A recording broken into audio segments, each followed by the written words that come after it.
On Christmas Eve, my mother locked the door on my son and me like we were strangers. Then my grandmother called with a chilling truth. "You think that house is hers? You are wrong." I turned my car around, not to beg for a bed, but to take back the deed.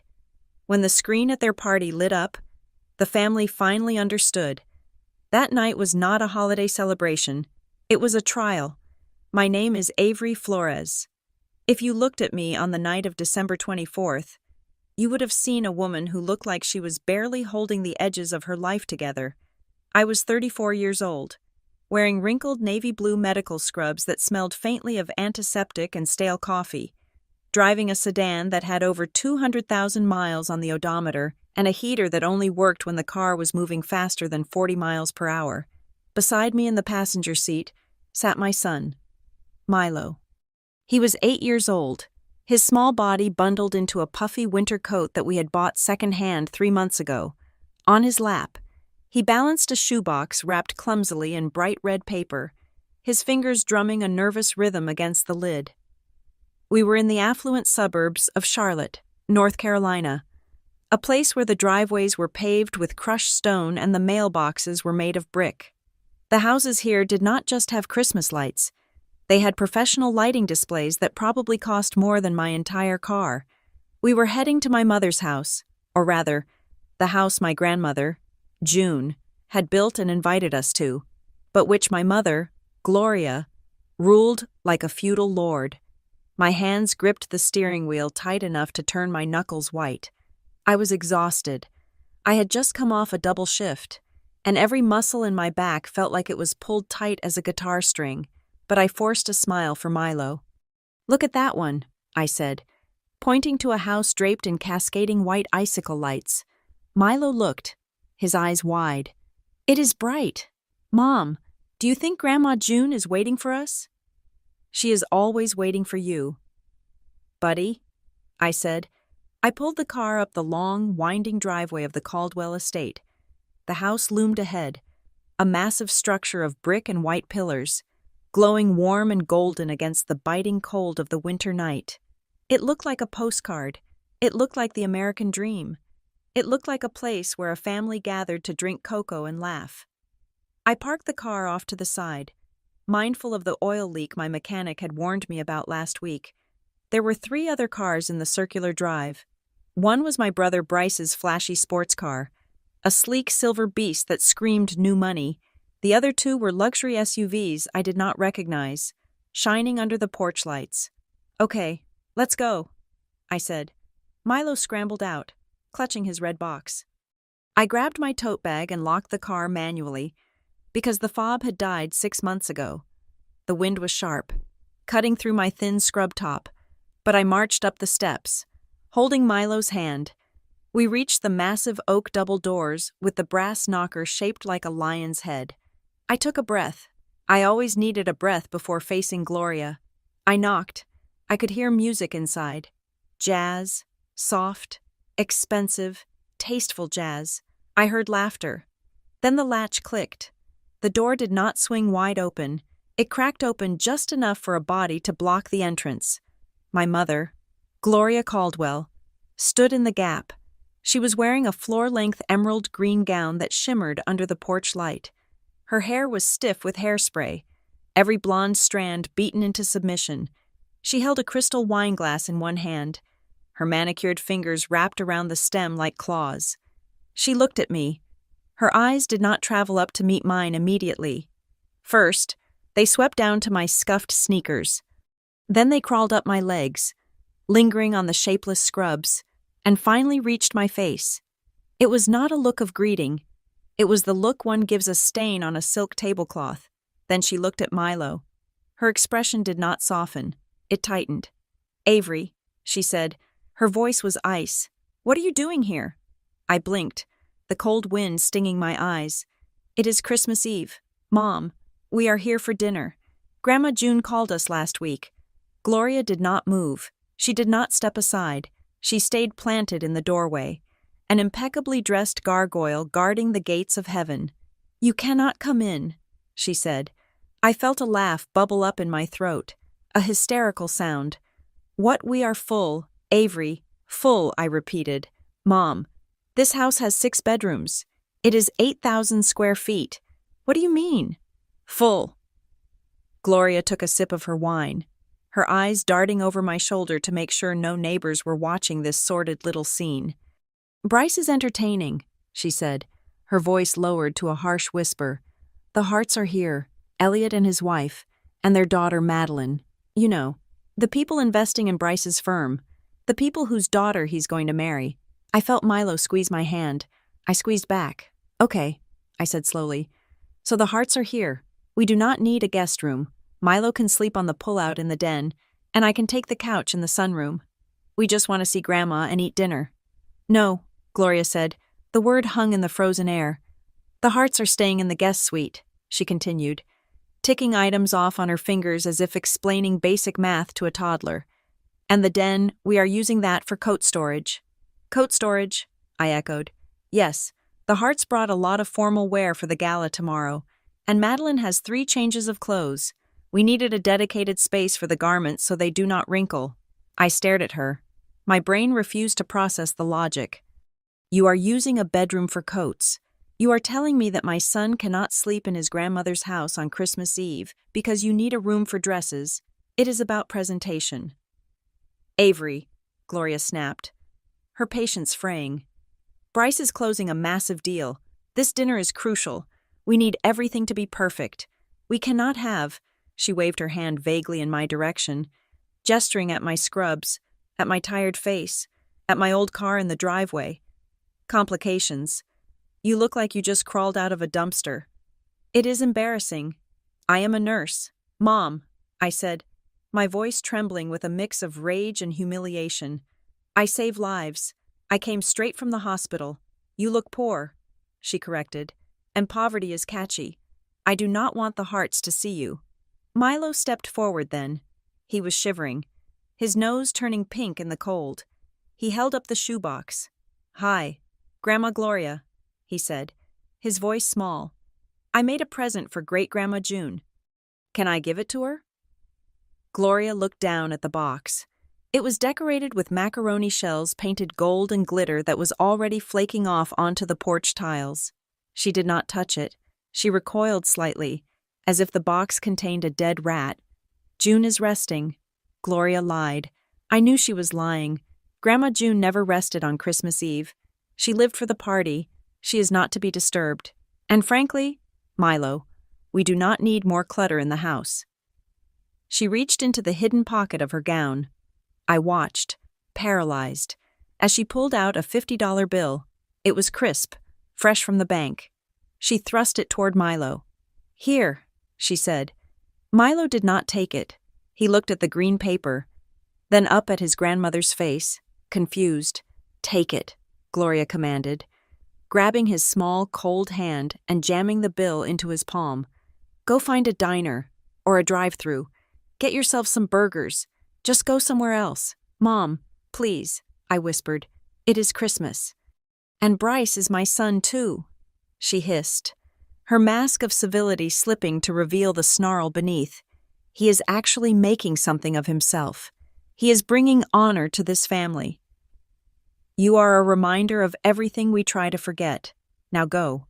Before you ruin everything. She stepped back. The heavy oak door began to close. Through the narrowing gap, I saw the warm glow of the chandelier in the foyer. I saw a waiter walking past with a tray of champagne flutes. I saw the massive Christmas tree, towering and perfect. Then the door slammed shut. The sound of the lock turning was loud, like a gunshot in the silence of the night. Click, the deadbolt slid home. I stood there on the welcome mat, staring at the wood grain. I could feel the heat radiating from the house, leaking through the cracks. But none of it was for us. We were on the outside. Milo let out a sound, a small, broken hiccup. I looked down. He was crying, big, silent tears rolling down his cheeks. He looked at the $50 bill crumpled in his hand. Then he looked at the door. Mom, he asked, his voice shaking. Yeah, buddy, I choked out. Why does she hate us? The question hit me harder than the cold wind. It felt like a physical blow to the chest.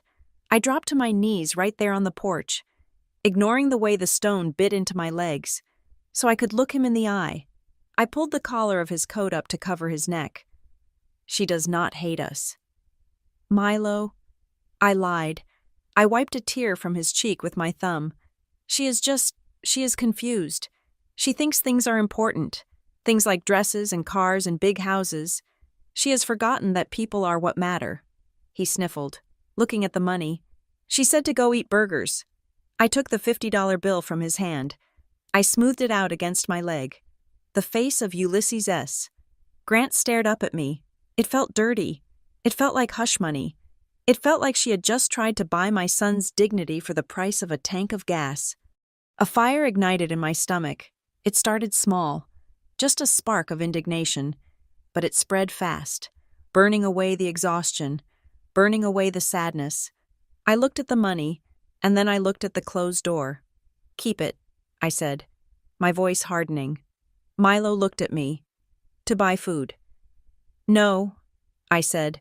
I folded the bill neatly and tucked it into the pocket of his coat. We are not spending this. We are going to keep it. We are going to frame it. Frame it, he asked. Someday, I said, standing up and taking his hand, pulling him away from the door that had just been slammed in our faces. Someday, we are going to look at that $50 and remember exactly what it cost her. I walked us back to the car. My legs felt heavy, but my spine was straight. Gloria thought she had won. She thought she had discarded the trash so her precious Bryce could shine for his investors. She thought I was just Avery the failure, Avery the single mom, Avery who scraped by on nurses' wages and lived in a rental apartment on the wrong side of town. She had no idea. She saw the scrubs in the old car and assumed that was the sum total of my existence. She did not know about the nights I spent studying forensic accounting. She did not know about the small medical supply distribution business I had started 3 years ago, a business that was currently operating out of a leased warehouse in Raleigh and had just secured a contract with 3 major urgent care chains. She did not know that the profits from that business were not being spent on clothes or cars, but were sitting in a high-yield trust, compounding, growing, waiting. I had been living like a pauper to build an empire for Milo, to make sure he never had to beg anyone for anything. I had been playing the long game, and tonight, Gloria had just made a fatal error in her own game. I opened the car door for Milo and buckled him in. He was still clutching his shoebox gift. Do not worry about the present. Milo, I said, shutting his door. Grandma June will get it. I promise. I walked around to the driver's side before I got in. I looked back at the house one last time. From the dark driveway, the Caldwell estate looked like a stage set. The windows were bright squares of yellow light. Framing the actors inside, I could see silhouettes moving. They were toasting. They were laughing.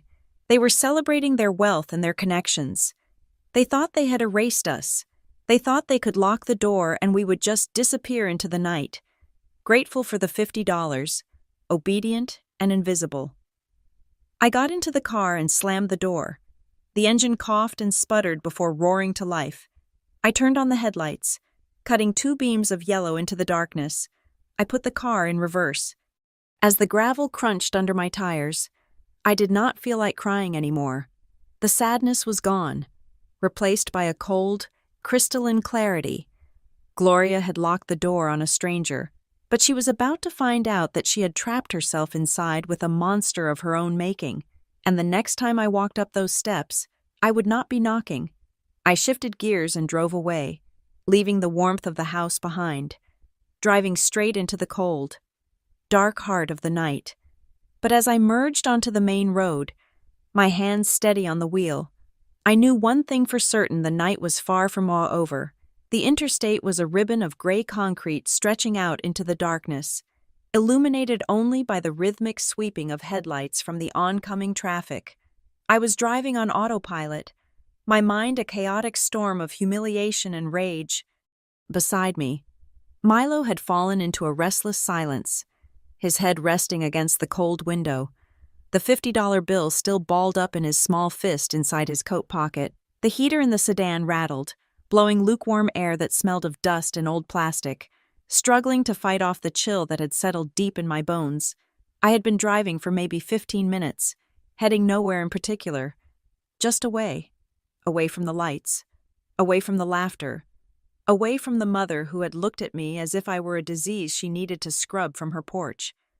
I was calculating how much gas was left in the tank and wondering which 24-hour diner would let us sit in a booth for 3 hours without ordering more than a side of fries.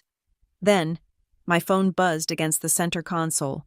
The sudden vibration made me jump, my hands jerking slightly on the steering wheel. I glanced down. The screen lit up the dark cabin with a harsh white glow. Grandma June. My stomach dropped. For a split second, I considered not answering. A wave of nausea rolled over me. I could picture it perfectly, Gloria holding the phone, standing in the foyer with a glass of wine, calling to berate me for not leaving fast enough, or perhaps to verify that I had not parked down the street to embarrass them. My mother often used my grandmother's phone when hers was charging, or simply because she felt entitled to control every line of communication in that house. I did not want to hear Gloria's voice again. I did not think I could handle another syllable of her poison without swerving into the median. But the phone kept buzzing. It was insistent. If it was actually Grandma June, and I ignored it. She would worry. She was 82 years old. She had been frail lately, or so Gloria kept telling me. I let out a shaky breath and tapped the speaker icon. "Hello," I said, my voice sounding thin and brittle even to my own ears. "Avery." It was not Gloria. The voice was raspy, aged like oak, but it lacked the slurry, condescending drawl of my mother. It was sharp, clear. It was June. "Where in God's name are you?" she demanded. Her tone was not frail. It was the tone of a woman who had raised 4 children during a recession and buried a husband without shedding a tear in public. "I have been sitting in this wingback chair for 60 minutes waiting for my great-grandson. The roast is getting cold, and the ice in my tea has melted." I felt a lump form in my throat, hot and painful. I gripped the steering wheel harder. "Grandma," I said, trying to keep my voice steady. We are not coming." "What do you mean you are not coming?" June snapped. She sounded closer now, as if she had pressed the phone tight against her ear. "Gloria just came in here and told me you called. She said you picked up an emergency shift at the hospital. She said you were too busy chasing overtime to spend Christmas Eve with your family." The air left my lungs. "She said what I whispered. She said you are working," June repeated, her voice dropping an octave, losing its annoyance and gaining a sudden, laser-focused intensity. "Avery, are you working?" I looked at Milo. He was watching me now, his eyes wide in the passing shadows of the streetlights. He knew exactly what was happening. I could not breathe. The lie was so effortless for Gloria. It was so clean. It painted her as the victim of a workaholic daughter, the martyr who just wanted her family together but was let down by her ungrateful child. It erased the cruelty of the last hour and replaced it with a narrative that made her look like a saint. I hit the blinker and swerved the car onto the breakdown lane. The tires crunched violently over the gravel and debris, pebbles pinging against the undercarriage like hail. I slammed the gear shift into park and squeezed my eyes shut, fighting the tears that were threatening to spill over again. "No, Grandma," I choked out. "I am not working." "Then where are you?" June asked. The background noise on her end fell silent. I could imagine her waving a hand to silence the room, or perhaps staring down anyone who dared to speak. "I am on the side of the highway," I said, the words tumbling out before I could stop them. "We were there. We were at the front door 10 minutes ago, and June's voice was a single, sharp syllable, and Mom would not let us in." The silence that followed was heavier than the humid summer air of the South. It stretched out, filled only by the rushing sound of cars speeding past my window, shaking the frame of my old sedan. She locked the door. "Grandma," I continued, my voice breaking. She stood there in her green dress and told me there was no room. She said the house was full because of Bryce's investors. She said they were using the spare rooms for Coates. Coates, Grandma. She chose Coates over Milo. I heard a sound on the other end of the line. It was a sharp intake of breath, followed by the clinking of jewelry, as if June had shifted abruptly in her chair. "She sent us away?" June asked. Her voice was terrifyingly quiet. "Yes. She told us to go find a burger joint. She said I looked like a failure." I took a shuddering breath. She said I looked like a failure, that I would embarrass Bryce in front of the Hearts. I looked over at Milo again. He was tracing the pattern on the shoebox lid, trying to make himself small. "Did she give him money?" June asked. The question was so specific, so cutting, that it startled me. "What did your mother try to pay you off?" June clarified, her voice hardening into something that sounded like iron cooling. "Did she shove cash at my great-grandson to make him go away?" I looked at Milo's pocket. The corner of the $50 bill was sticking out. "Yes," I whispered. $50. Silence again. This time, it lasted longer. I could hear the faint sound of jazz music in the background on her end, the same music I had heard through the crack in the door. It sounded like a mockery now. I wiped my face with the back of my hand. "I am sorry. Grandma, we just did not want to cause a scene. We are going to go home. We will come see you next week when turn the car around." The command was low and guttural. It was not a request. What I asked. "Turn the car around." "Avery. Right now." "Grandma. I cannot." I pleaded. Gloria was clear. Bryce has important people there. If I go back, it is just going to be a screaming match. I do not want Milo to see that. I do not want to ruin your Christmas.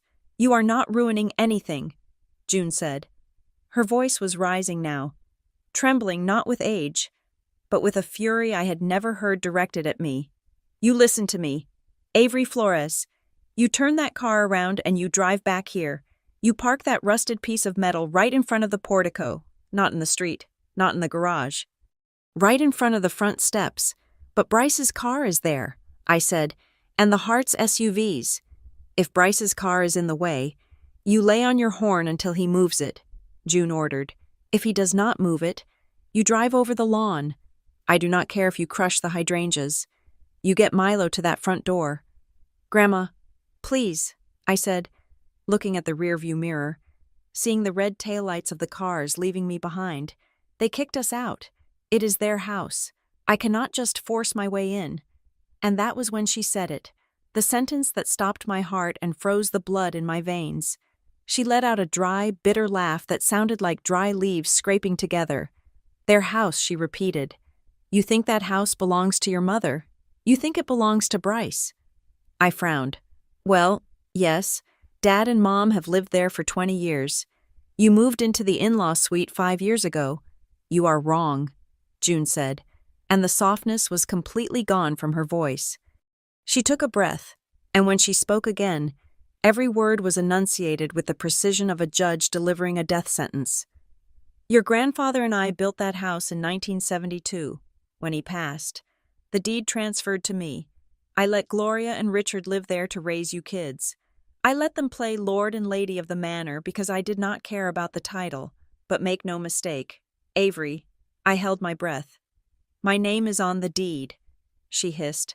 "Not hers, not Richard's, and certainly not that peacock brother of yours. That stands for the land. The bricks, the roof, and every piece of furniture inside it. It is my house, and I decide who crosses that threshold." The world seemed to tilt on its axis.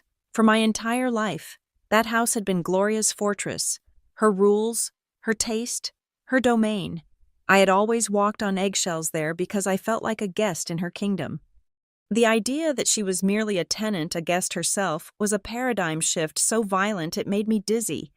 "Are you telling me I started—" my voice trailing off. "I am telling you that the lock on that door is mine," June said, "and tonight I am unlocking it. Now turn around." The line went dead. I sat there for a moment, listening to the hum of the engine. The phone screen went black. Mom Milo asked softly, "Are we in trouble?" I looked at him. The fear in his eyes broke my heart. But then, something else surged in to replace the heartbreak.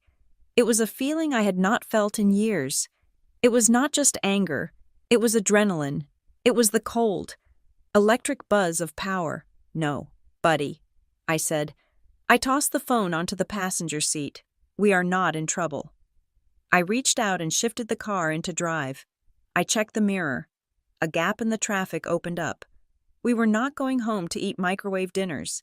We were not going to frame that $50 bill as a monument to our shame. I cranked the steering wheel hard to the left. The sedan groaned as I pulled a U-turn across the gravel median, the headlights sweeping across the dried grass and trash before biting into the pavement of the northbound lane. The engine roared as I slammed my foot down on the accelerator. The speedometer climbed.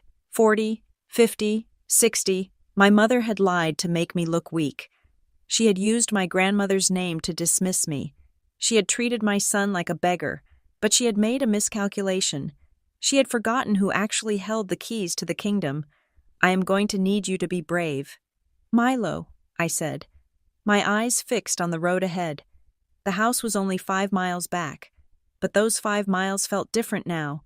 I wasn't driving a beat-up sedan anymore. I was driving a battering ram. Why, Milo asked, clutching his box. Because we are going back, I said, the lights of the suburbs appearing on the horizon like a cluster of stars. And this time, we are not asking for permission. I drove faster. The wind howled against the windows. But inside, the air was still and heavy with anticipation. I could feel the change in the atmosphere. The night had started with a rejection, a door slamming in my face, but as I saw the exit sign for the Caldwell estate approaching, I knew that the ending of this story had just been rewritten. I was coming back, and I was bringing the owner of the house with me. In spirit, if not in body, Gloria wanted a show for the hearts. She wanted everything to be perfect. Fine, I would give her a show. I took the exit ramp without slowing down, the tires squealing in protest. The darkness of the road seemed to part before me.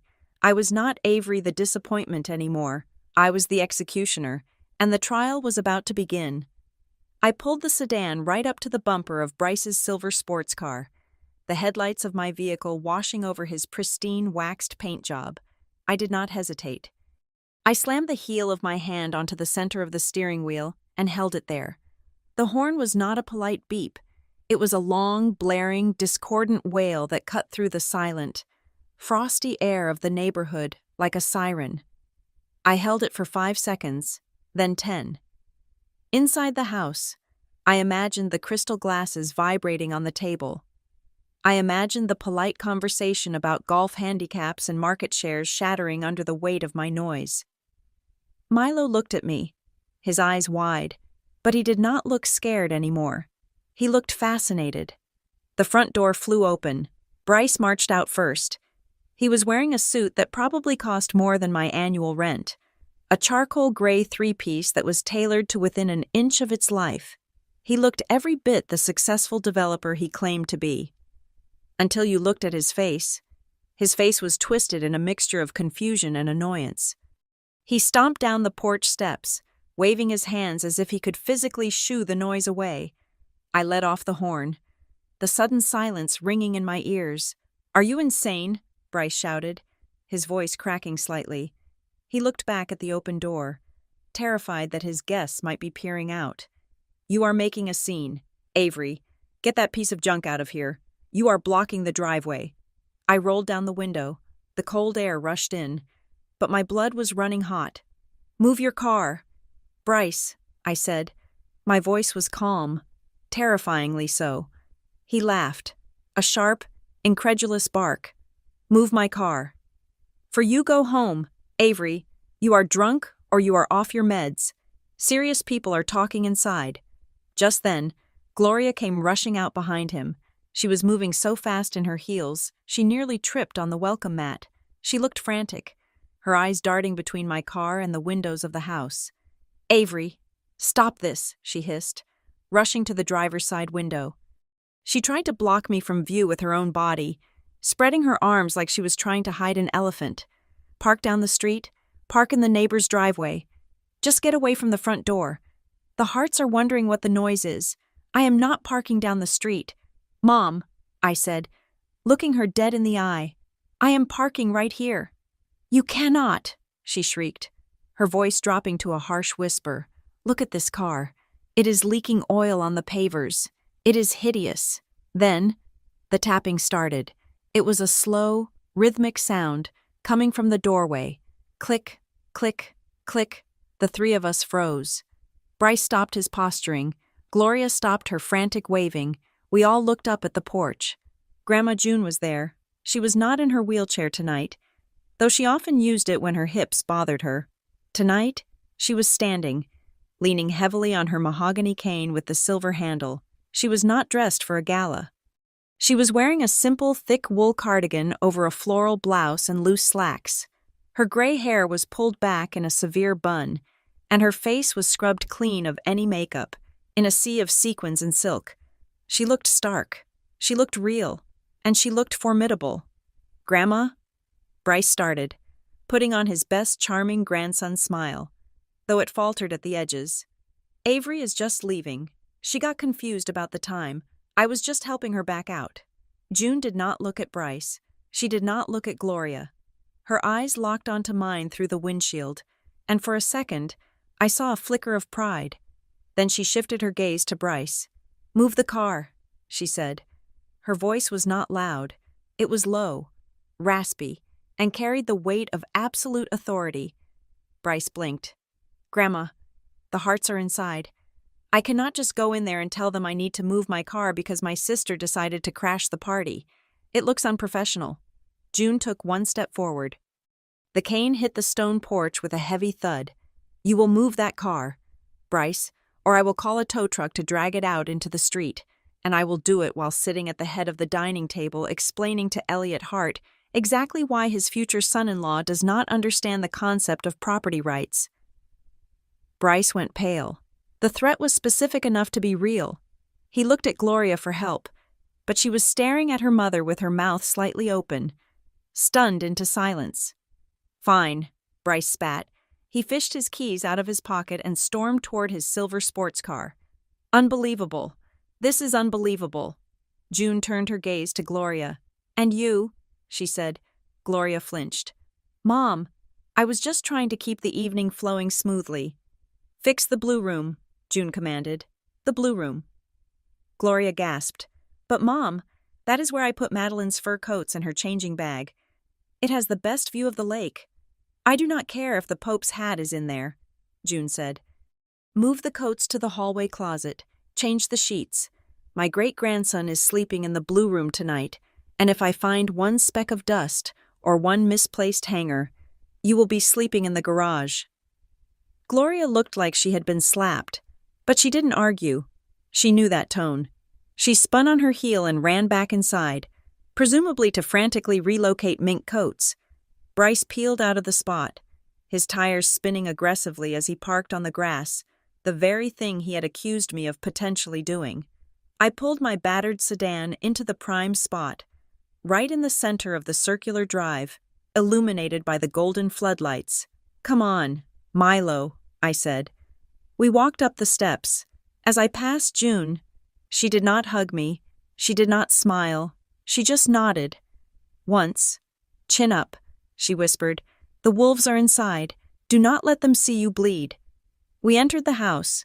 The warmth hit me first, smelling of roasting rosemary, expensive cologne, and old money. The dining room was visible from the foyer. The table was set with the good china the Royal Doulton set that I was forbidden from touching as a child.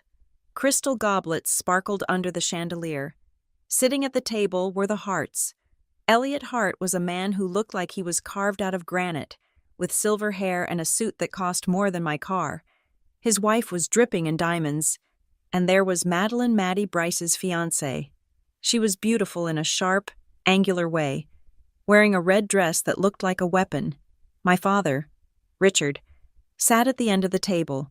He looked small. When we walked in, he looked up, and for a second, I saw relief in his eyes, followed immediately by fear as he glanced at the empty doorway where Gloria would usually be. "I see we have more guests," Elliot Hart said, his voice booming and jovial, though his eyes were calculating. Bryce rushed in behind us, straightening his tie, sweating slightly. "Yes, Elliot. So sorry. This is my sister, Avery." "And her son, Milo." There was a scheduling conflict. Avery, Madeline said. She did not stand up. Her eyes swept over my scrubs. Oh, you came straight from work. How dedicated.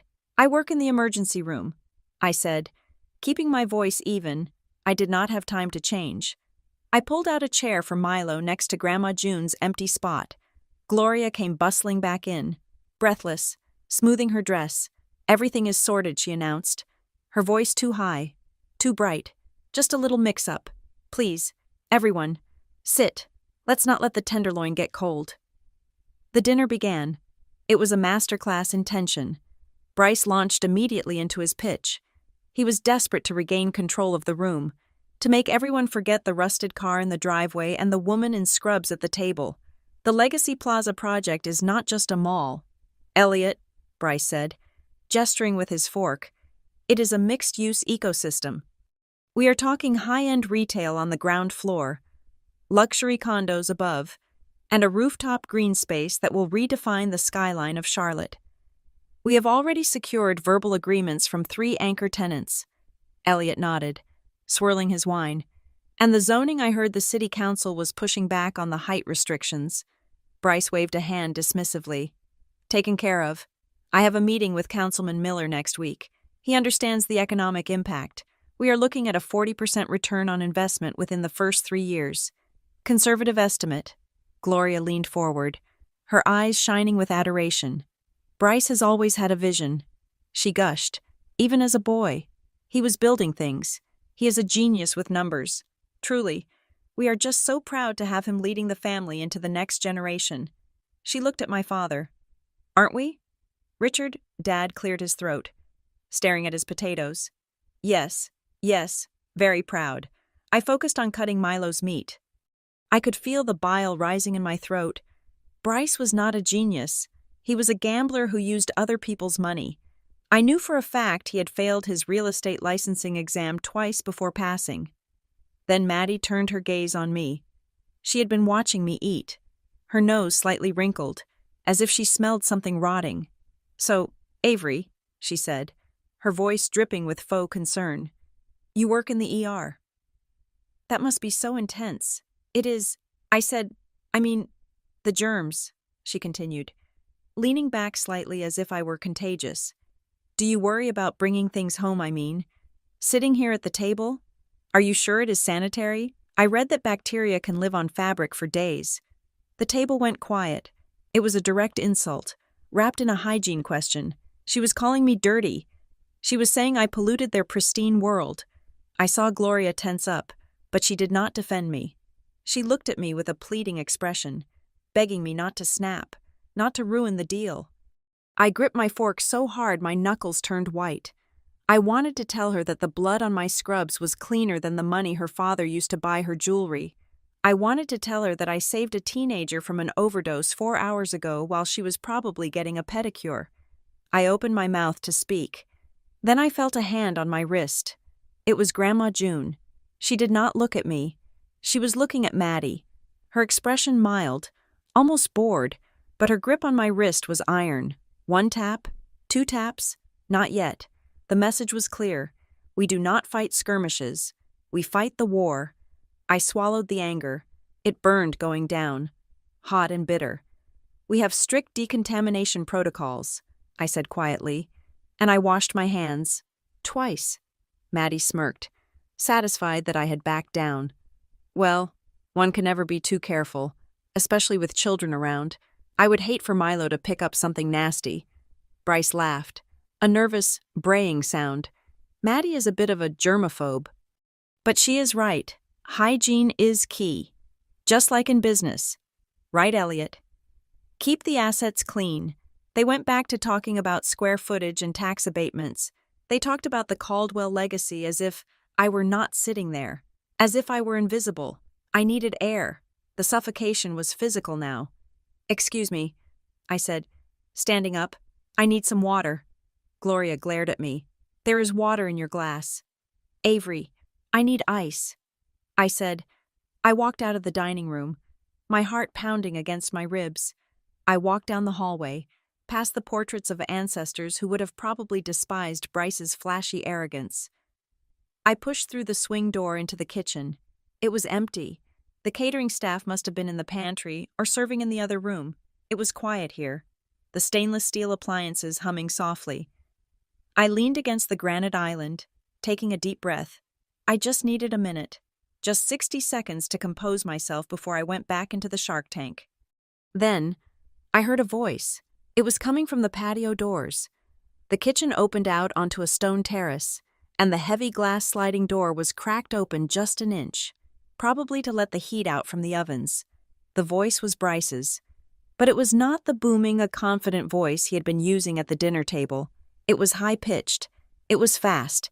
It was the voice of a man who was watching a train coming at him and could not untie himself from the tracks.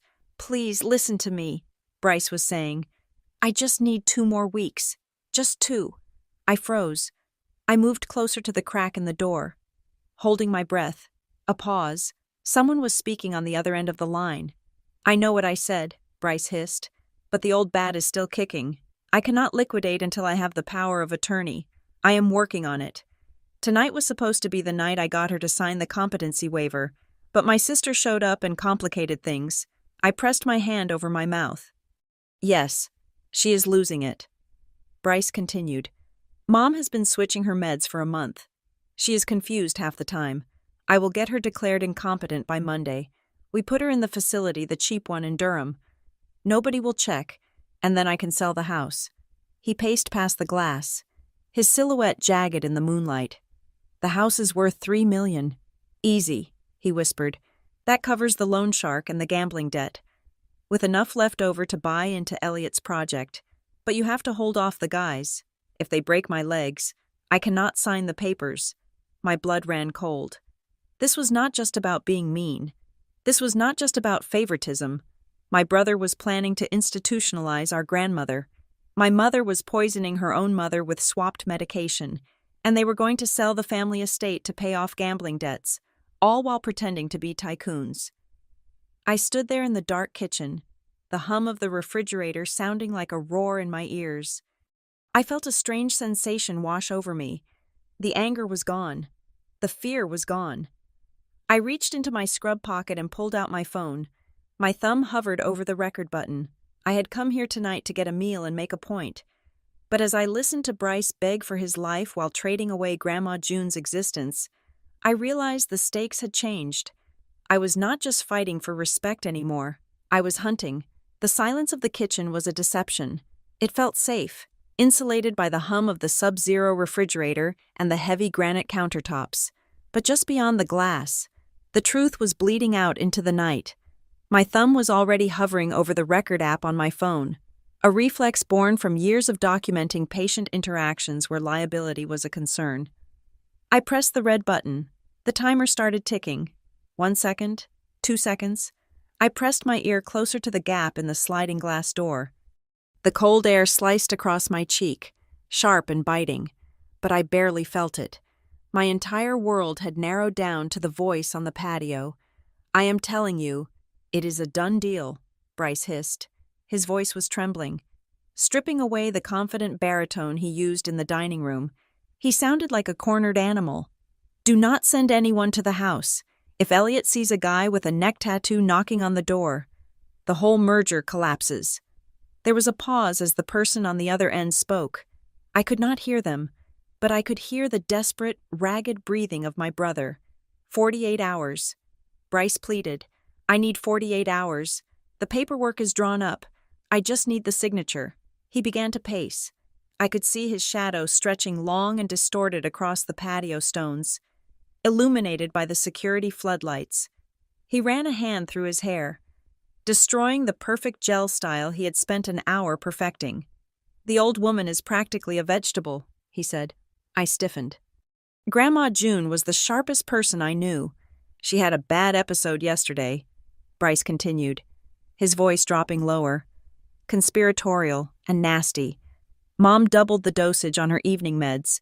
She was wandering around the hallway at 3 a.m. looking for her dead husband. It is working. We have the documentation of cognitive decline." My hand flew to my mouth to stifle a gasp. The air in my lungs turned to ice. It was not just age. It was not just dementia. They were drugging her, my mother. The woman who claimed to be a pillar of the community was systematically overdosing her own mother to induce symptoms of senility. I watched the recording timer on my screen, 1 minute and 14 seconds, and what about the sister the voice on the phone must have asked, because Bryce let out a short, cruel laugh. Avery. She is a nobody. She is a nurse. That is actually the beauty of it. I am going to guilt trip her. Tell her grandma needs professional care that we cannot provide at home. I will get her to sign the affidavit as a medical witness. She will put her own license on the line to certify that June is incompetent, and she will not even know she is digging the grave. He stopped pacing and leaned against the brick wall of the house, looking up at the dark sky. Once Avery signs off on the medical necessity, I get guardianship. I put June in that state facility in Durham, the one that takes Medicaid pending assets. Then I liquidate the estate. The land alone is worth enough to cover what I owe you plus the buy-in for the heart deal. Just call off your dogs. I stared at the phone in my hand. The waveform of his voice spiked and dipped in red lines. This was not family drama. This was a felony. This was elder abuse, fraud, and conspiracy. Bryce was not building a legacy. He was drowning in gambling debt, and he was using my grandmother's life as a life raft. And he planned to use me, my credentials, my trust, my love for Grandma as the final nail in her coffin. I stopped the recording. My hands were shaking, not from fear, but from a cold, hard rage that felt like steel settling in my spine. I looked at the file. New recording 4. I did not just leave it there. I knew how technology worked, and I knew how easily phones could be lost, broken, or confiscated. I immediately opened my secure cloud storage app. I uploaded the file to a folder I had encrypted years ago for my business tax returns. Then, for good measure, I emailed a copy to a Proton Mail account I used for anonymous whistleblowing at the hospital. I waited until the progress bar hit 100%. Upload complete. The evidence was safe. It was out of this house. Even if they stripped me naked and smashed my phone, they could not erase what I now held. I took a deep breath. I walked over to the sink and turned on the cold water. I splashed my face, washing away the shock, washing away the sister who wanted to be loved, and waking up the woman who built a company from nothing. I dried my face with a paper towel. I looked at my reflection in the darkened window. I looked tired.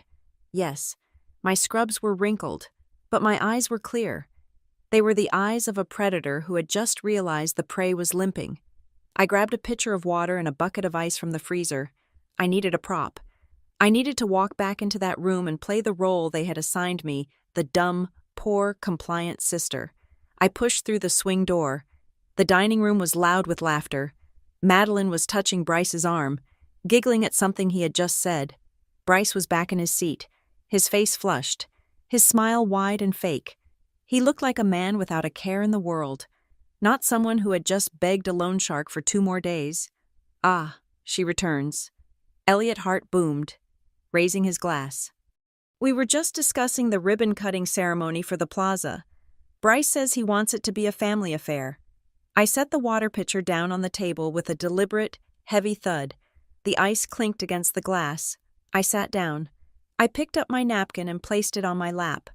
I looked at Milo, who was happily eating a roll, oblivious to the fact that his uncle had just sold his great-grandmother down the river. Family is so important, I said, my voice steady. Bryce looked at me, a flicker of annoyance in his eyes. He checked his watch. He was probably wondering when he could kick me out. Yes, exactly, Bryce said. That is why I want everyone there, to show the strength of the Caldwell name. I took a sip of water. I turned my body slightly so I was facing Bryce directly. This project, Bryce, I said, keeping my tone conversational, almost curious. The capital requirement must be massive. Elliot is putting up the construction costs. I assume Elliot nodded, looking impressed that I knew the terminology. Indeed, but the land acquisition for the secondary site is Bryce's contribution. Skin in the game, as they say. Secondary site, I asked, tilting my head. Bryce stiffened.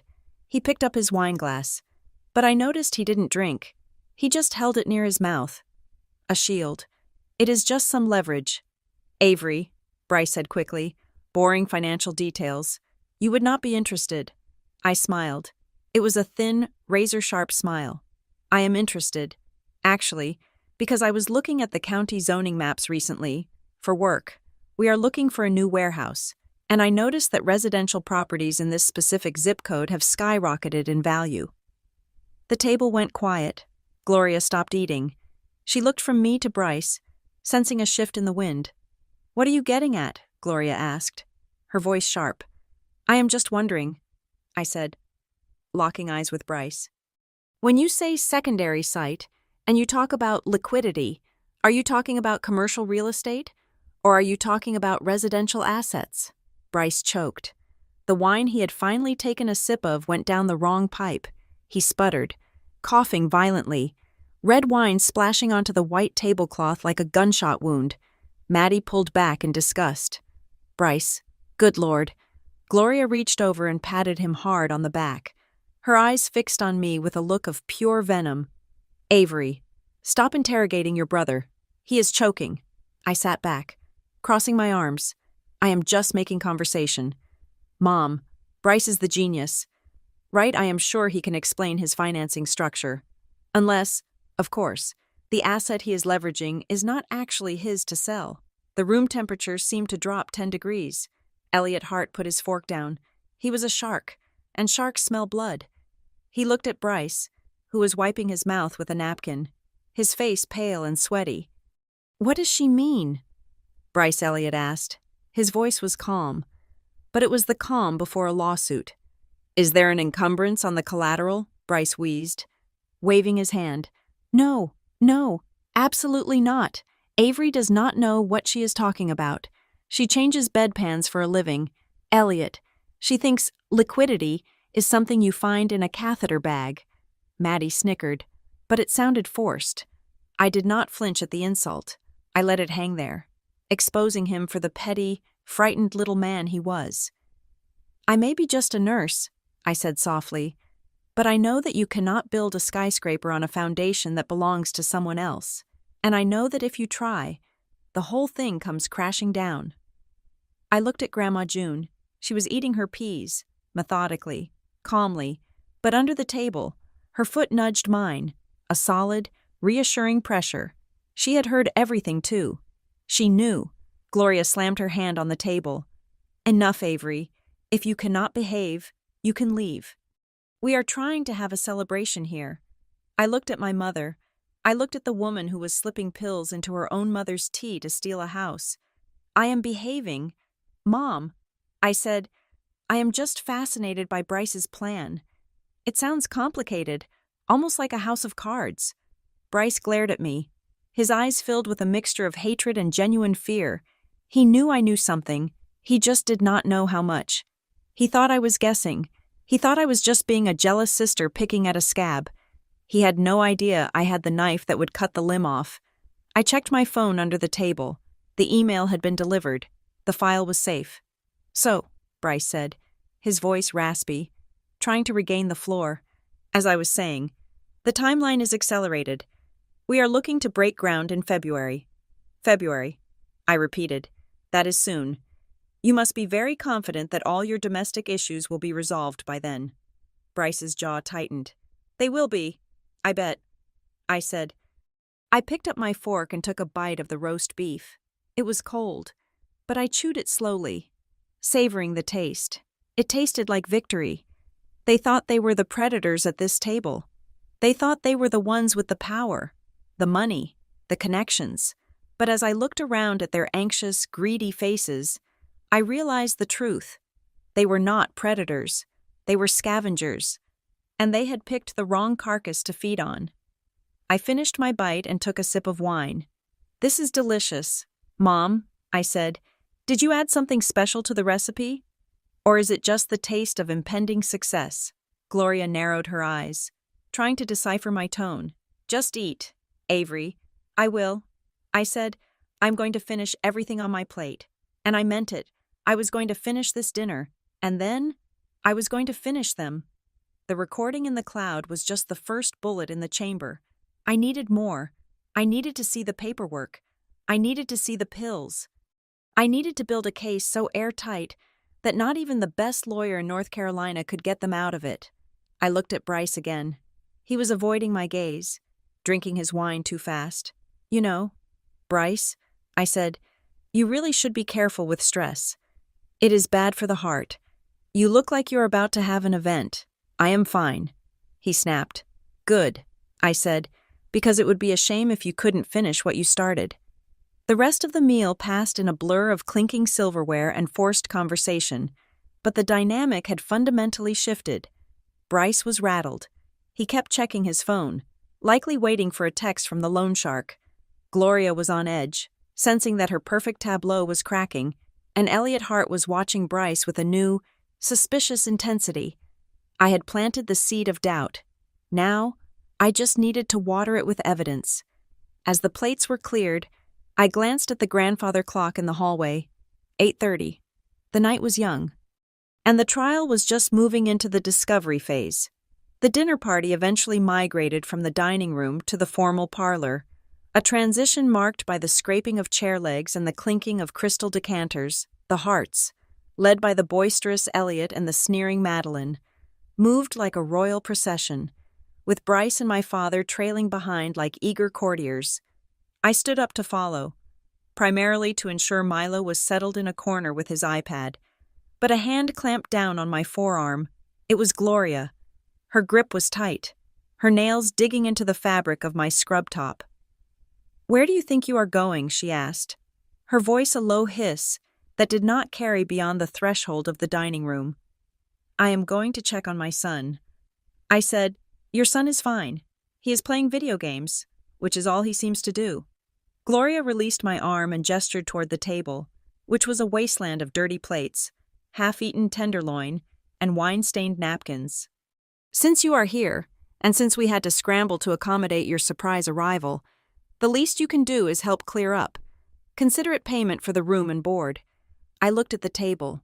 There were catering staff in the kitchen. I had seen them earlier, but Gloria did not want the staff to clear the table. She wanted me to do it. She wanted to remind me of my place, to her. I was not a guest. I was barely a relative. I was the help. Fine, I said. I did not argue. I did not want to give her the satisfaction of seeing me upset. I began stacking the plates, the porcelain clattering softly in the quiet room. Gloria watched me for a moment, a satisfied smirk playing on her lips, before she turned and swept out of the room to join the real people in the parlor. I carried a stack of plates into the kitchen. The caterers were busy prepping the dessert trays, so I moved to the deep farmhouse sink in the butler's pantry. I turned on the faucet. The water was scalding hot. I plunged my hands into it, scrubbing away the remnants of a meal I had barely tasted. As the steam rose, clouding the window in front of me, my mind drifted back. This was not the first time I had stood at a sink while Bryce held court in the other room. I remembered being 18 years old. I had come home waving a letter from the admissions office of a prestigious university in Boston. It was a full academic scholarship. It was my ticket out, my validation, the proof that my hard work meant something. Gloria had not hugged me.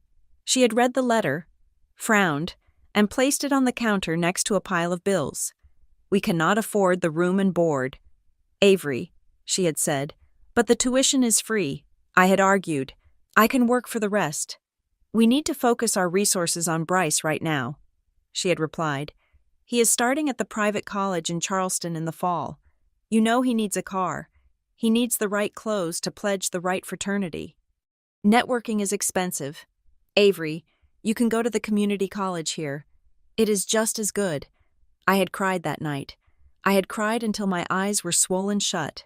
They had taken my dream, stripped it for parts, and sold it to buy Bryce a brand new convertible so he could impress girls like Madeline Hart. Now, 16 years later, nothing had changed. I was still scrubbing their dishes. Bryce was still spending their money. I dried a crystal goblet with a linen towel, twisting the glass until it squeaked. You missed a spot. The voice startled me. I nearly dropped the glass. I turned around to see Grandma June standing in the doorway of the pantry. She had managed to slip away from the parlor unnoticed. The noise of the party. Bryce's loud laugh. The tinkle of piano music felt miles away. "Grandma," I said, "you should be sitting down." June ignored me. She walked into the small room, her cane tapping rhythmically on the tile floor. She did not look at the dishes. She looked at me. Her eyes were clear, sharp, and utterly devoid of the pity I expected. She looked at me the way a general looks at a soldier who has just returned from the front lines. "They treat you like a servant because they are afraid of you," she said. I let out a short, bitter laugh. "They are not afraid of me, Grandma. They think I am a joke. They think you are a joke because that is the only way they can sleep at night." She corrected. "If they admitted you were competent, they would have to admit they are parasites." She reached into the pocket of her cardigan. Her hand, spotted with age and trembling slightly, withdrew a small object. It was a brass key. It was old, tarnished, with a complicated set of teeth that belonged to a lock made 50 years ago. She took my hand, the one still damp from the dishwater, and pressed the key into my palm. Her skin was paper thin, but her grip was surprisingly strong. "The study," she whispered. I looked at the key. "Dad's study." "It was my husband's study," she snapped. "Richard just smokes in there." She leaned in closer, her voice dropping to a murmur that was barely audible over the hum of the dishwasher. "Behind the painting of the schooner, there is a wall safe. This key opens the inner lockbox. The combination for the outer door is your birthday." "My birthday?" I asked, surprised. June smiled, a small, sad expression that vanished as quickly as it appeared. I never forgot it. "Avery, even if everyone else did." "What do you want me to do?" I asked. "I want you to see what they have done," she said. "I want you to see the paper trail. Bryce thinks he is clever. He thinks he can hide the rot behind a fresh coat of paint, but the numbers do not lie." She stepped back, adjusting her cardigan. "Go now," she commanded. "Gloria is playing the piano. Bryce is pouring brandy. They will not look for you for at least 20 minutes. I nodded. I dried my hands on my scrubs. I put the key in my pocket. It felt heavy, like a loaded weapon. I slipped out of the kitchen through the service door that led to the back hallway. The house was a sprawling maze, but I knew every creak of the floorboards. I moved silently, avoiding the patches of light cast by the sconces, hugging the shadows like a ghost. The study was at the far end of the east wing. It was a room that always smelled of stale tobacco and lemon polish. I reached the heavy oak door and turned the handle. It was unlocked. I slipped inside and closed the door softly behind me. The room was dark, illuminated only by the moonlight filtering through the heavy velvet drapes. I did not turn on the lamp. I did not want to risk a sliver of light betraying my presence under the door. I used the flashlight on my phone, keeping the beam low and focused. I moved to the fireplace. Above the mantel hung a massive oil painting of a schooner battling a stormy sea. It had been there since I was a child. I had always hated it. The water looked too dark, too dangerous. I reached up and gripped the heavy gold frame. It swung forward on hidden hinges. Behind it, embedded in the wall, was a steel safe. My heart hammered against my ribs. I could hear the faint sound of Gloria singing a Christmas carol in the parlor, her voice shrill and operatic. Silent night. The irony was thick enough to choke on. I punched in the numbers. 0, 4, 1, 2, April 12th. The light on the keypad turned green. The handle turned with a heavy clunk. I pulled the door open. Inside, there were stacks of cash, petty cash, mostly, and a few velvet jewelry boxes. But in the back, there was a metal lockbox. I took out the brass key June had given me. It fit the lock perfectly. I turned it, and the lid popped open. Inside, there was no jewelry. There were only papers. I pulled out the top stack. It was a loan document. I sat down in my father's leather swivel chair and shined my phone light on the pages. I began to read, and as I read, the rage that had been simmering in my gut turned into something cold and terrified. It was a second mortgage on the estate, dated 6 months ago. The amount was staggering, $2,500,000. I flipped to the signature page. There, on the line for the borrower, was the name June Caldwell, but the signature was wrong. Grandma June had a distinct handwriting, spiky, elegant, old-fashioned cursive. This signature was smooth. It was practiced. It looked like someone had traced her name, but without the tremor that had been in her hands for the last 5 years. I pulled out my phone and snapped a photo of the document, making sure the date, the amount, and the signature were clearly visible. I dug deeper into the box. There were bank statements, not from June's personal account, but from a joint account I did not know existed. I scanned the transaction history. October 4th, transfer to C² Consulting, $15,000. October 10th, transfer to C² Consulting, $20,000. November 1st, Saks, 5th Avenue, $6,000. November 3rd, The Venetian Resort, Las Vegas, $12,000. I felt sick. C² Consulting, that had to be a shell company, Bryce's company, and the rest, luxury shopping, casino trips. I found a credit card statement in Gloria's name, but the payment source was listed as the June Caldwell Revocable Trust. I ran my finger down the list of purchases. Dr. Simon Plastic Surgery, $5,000. Botox and fillers. Carolina Jaguar Land Rover. Lease payment, $1,200. They were stripping her clean. They were not just waiting for her to die to inherit the money. They were actively draining her accounts while she was still alive. They had taken out a mortgage on a house she owned outright, forging her signature to bypass the bank's verification protocols. This explained everything. It explained why Bryce was so desperate for the deal with Elliot Hart. It explained why he was terrified of the loan sharks. He had burned through $2.5 million in 6 months. I took photos of everything, every page, every incriminating line item. I photographed the credit card statements that showed my mother buying designer gowns while refusing to fix the heating in Grandma's wing of the house. I photographed the withdrawals made at ATMs inside casinos. My hands were steady now. The shock had passed. I was in professional mode. I was a forensic accountant of the soul, documenting the bankruptcy of their morality. I found one last document at the bottom of the box. It was a draft of a medical power of attorney. It was dated for tomorrow, December 25th. It granted Bryce Caldwell full control over June's medical and financial decisions, citing advanced dementia and incapacity to self-govern.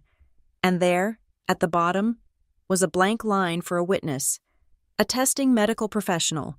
That was the line they wanted me to sign. They wanted me to be the final piece of their puzzle. They wanted me to sign away my grandmother's freedom so they could cover their tracks.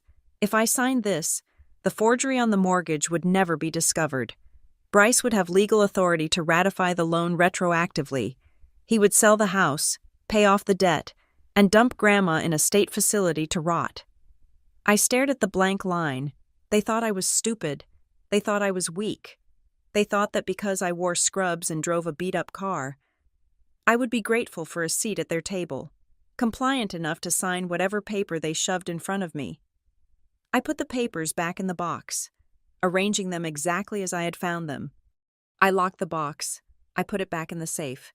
I closed the heavy steel door and spun the dial. I swung the painting of the schooner back into place. I stood up. I checked my phone. I had 47 high-resolution images. I selected them all and hit upload. I watched the blue bar race across the screen. Sent. I stood in the darkness for a moment longer, breathing in the smell of old tobacco and betrayal. This was no longer a family dispute. This was a crime scene. Grandma June had given me the key, but she had given me something much more dangerous than access to a safe. She had given me the weapon to end them. I walked to the door. I could still hear the music from the parlor. They were laughing now, probably toasting to the future, to the legacy. I opened the door and stepped out into the hallway. I was not going to run. I was not going to call the police immediately and have it swept under the rug with high-priced lawyers and quiet settlements. No, that would be too easy. That would let them spin the narrative. I needed a stage. Tomorrow night was the gala. The big reveal of Bryce's project. Half the town would be there. The investors. The press. The people whose opinions Gloria valued more than her own soul. That was where it had to happen. I walked back toward the kitchen, my footsteps silent on the runner. I needed to finish washing the dishes. I needed to be the good, obedient daughter for just 24 more hours. I would scrub their plates. I would listen to their insults. I would let them think they had won. Because when the curtain rose tomorrow night, I was going to make sure the spotlight burned them alive. I had just slid the heavy oil painting of the schooner back into place, the frame settling against the wall with a soft thud. When the doorknob turned, my heart hammered against my ribs, a sudden, violent rhythm. I stepped away from the fireplace, my hands instinctively smoothing the front of my scrubs, trying to look like I was merely admiring the room and not conducting a forensic audit of my family's crimes. The door swung open. It was Bryce. He did not look surprised to see me. He looked predatory. The hallway light cast his shadow long across the Persian rug, stretching out to touch the tips of my sneakers.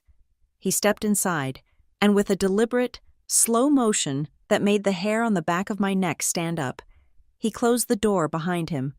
The click of the latch was the loudest sound in the world. Well, Bryce said. His voice was thick, slightly slurred from the brandy, but there was a sharpness underneath it.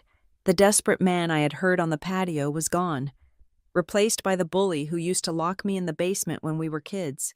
"What are you doing in Dad's office?" "Avery," he asked, taking a step toward me. I held my ground. Though every instinct screamed at me to run, I was looking for the bathroom. I lied. I got turned around. "This house is big." Bryce laughed. It was a dry, humorless sound. "You grew up in this house, Avery. You know exactly where the bathroom is. You are snooping." He took another step. He was a large man, over 6 feet tall, and he used his size like a weapon. He loomed over me, backing me up until my calves hit the leather sofa. The smell of expensive cologne and stale fear rolled off him in waves. "Did you find anything interesting?" he asked, his eyes darting to the safe behind the painting. He knew. He suspected I knew something, but he was not sure how much.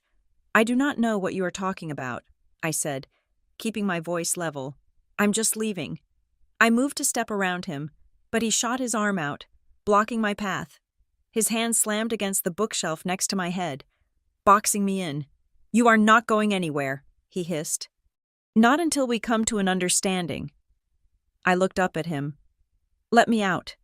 Bryce, you think you are so high and mighty." "Do you not?" he sneered, leaning in close enough that I could feel his breath on my face. "Miss Perfect Nurse, Miss Saver of Lives, you come in here with your cheap clothes and your judgmental eyes, thinking you are better than us because you work for a living." I did not answer. I slipped my hand into my scrub pocket. I felt the cool glass of my phone. I pressed the volume up button, twice a shortcut I had programmed years ago to trigger the voice recorder instantly. A tiny vibration against my thigh told me it was running. "You are a problem, Avery," Bryce continued. "You have always been a problem, but I know how to fix problems." "Is that right?" I asked. He smiled. "And it was ugly. You know, nursing boards take allegations of substance abuse very seriously." I frowned. "What it would be a tragedy," Bryce said, his voice dropping to a mock whisper, "if someone reported that Avery Flores was seen pocketing oxycodone from the emergency room dispensary, or if someone filed a concern about her mental stability, single mother, financial stress, estranged from family, it fits the profile perfectly. They would suspend your license pending an investigation. That takes months, maybe years." My blood ran cold. He was threatening my livelihood. He was threatening the only thing that kept a roof over Milo's head.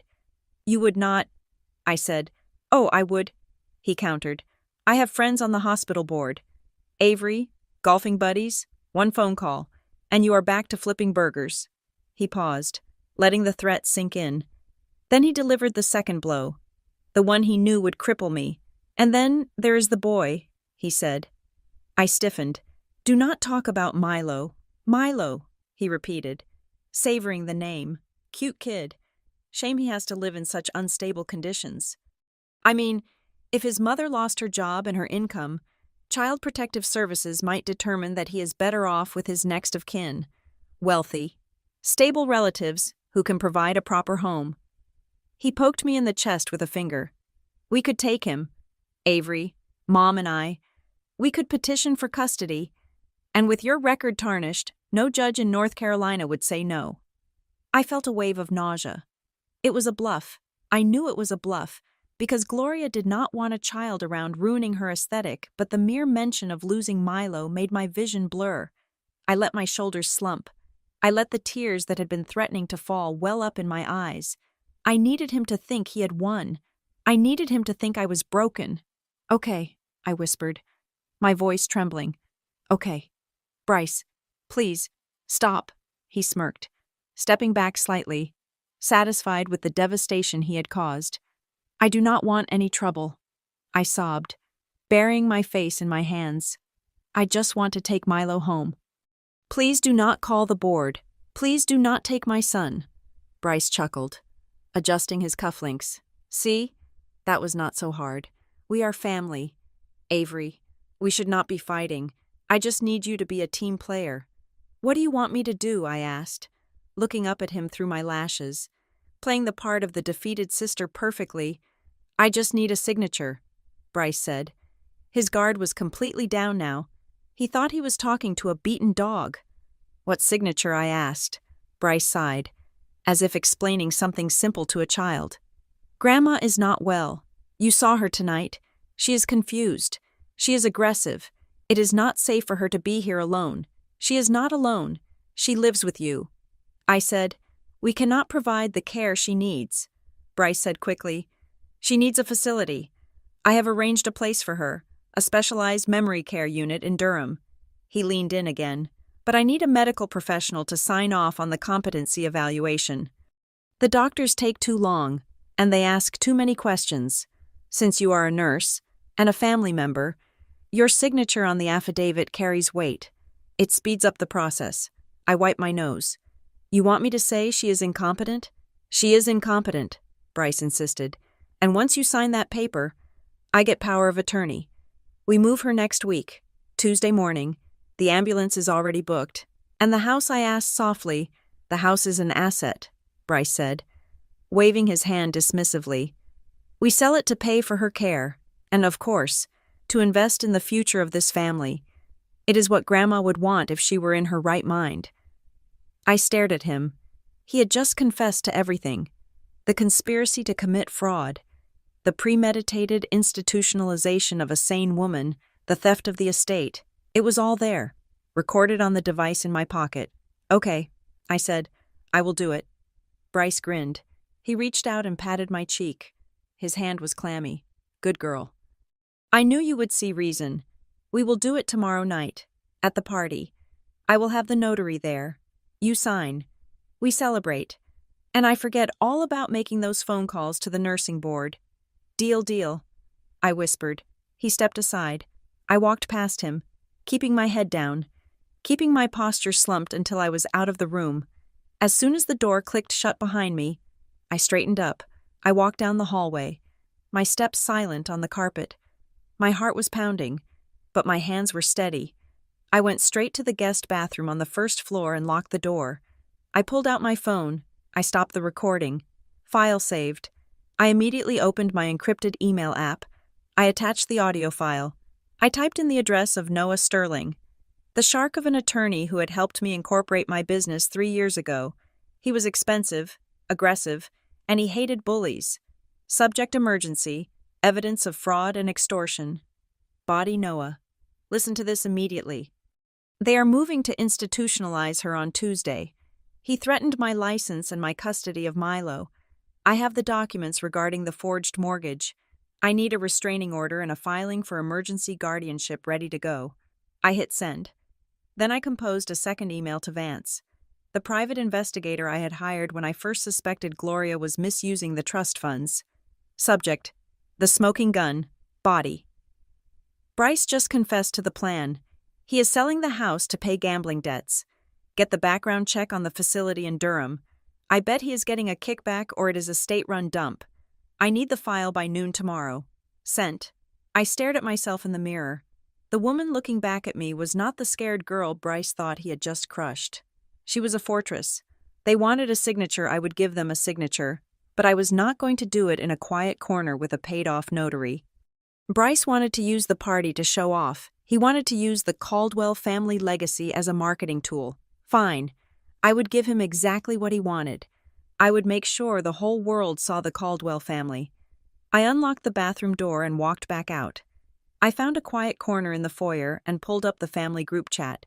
It had been silent for months. Mostly just Gloria posting photos of her garden that nobody responded to. I typed a message. I made sure the wording was perfect. I needed them to feel secure. I needed them to think the sheep had been herded into the pen. Avery. I'm sorry for the scene earlier. Bryce and I talked. I understand now that Grandma needs help that we can't give her. I'll sign the papers tomorrow at the gala. I think we should do it right before the toast, so everyone can see that we are a united family and that we all just want what's best for her. I hit send. Almost immediately. 3 dots appeared. Gloria. Thank goodness. I knew you would do the right thing. Avery, make sure you wear something appropriate tomorrow. No scrubs. Bryce. Glad to hear it. Sis, see you tomorrow.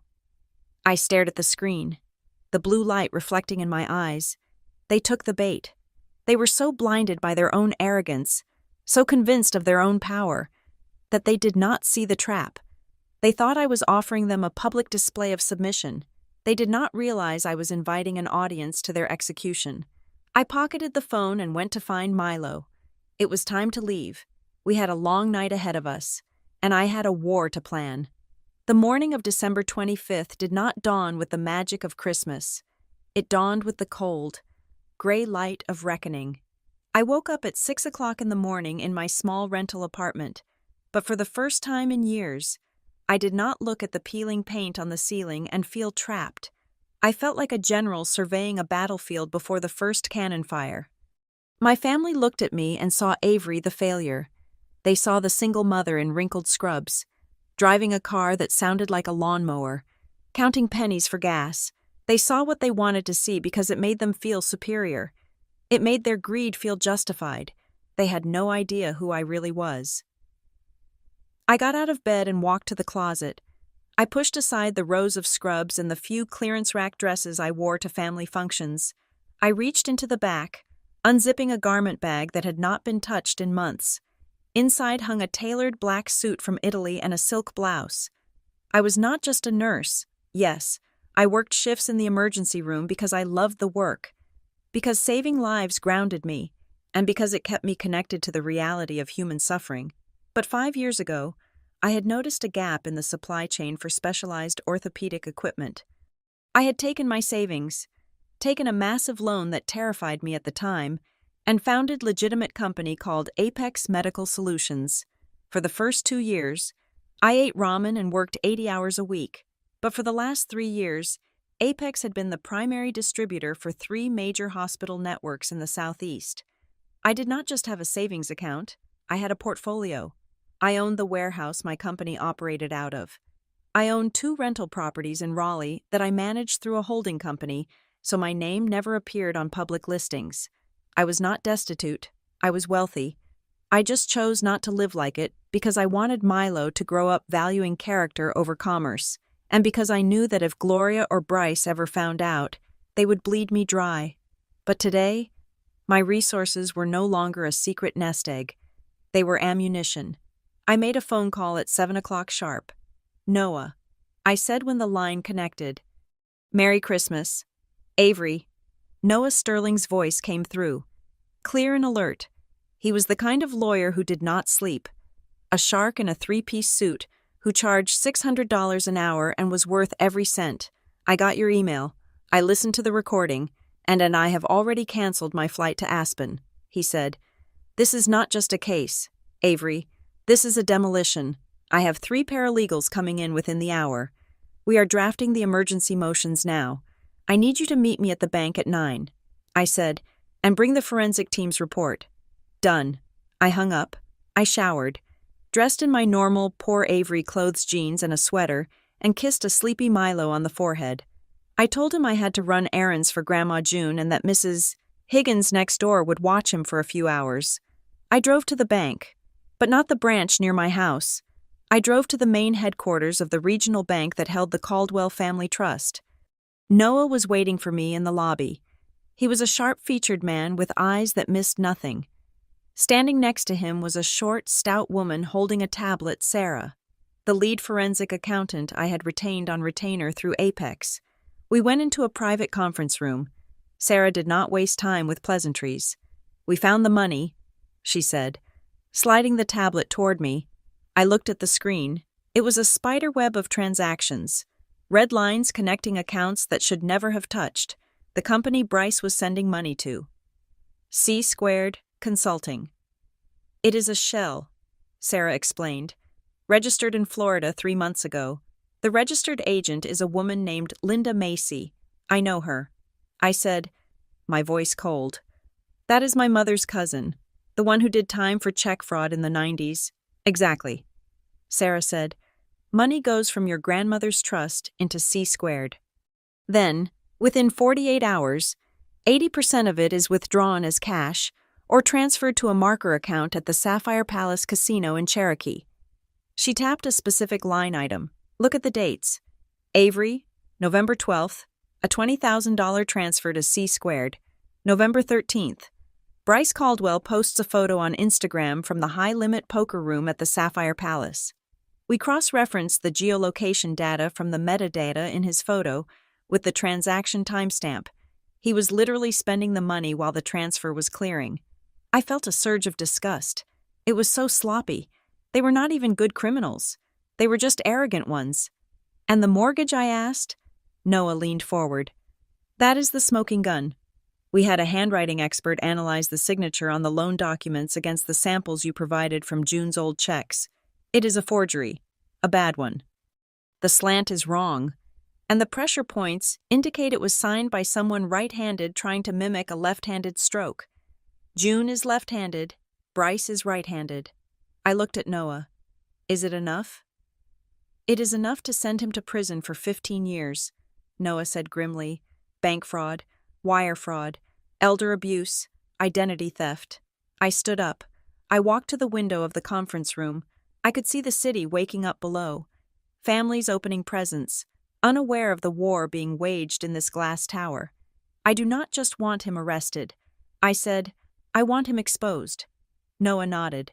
"We have contacted the bank's fraud department. They are livid.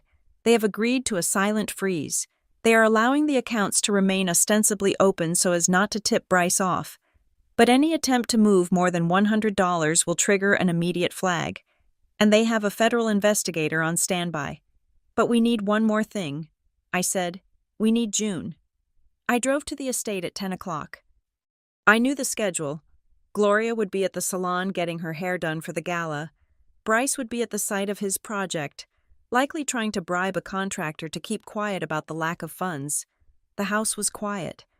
I let myself in with the key I still had from when I lived there, a key Gloria thought I had lost years ago. I went straight to the sunroom. Grandma June was there, sitting in her wheelchair, looking out at the frozen garden.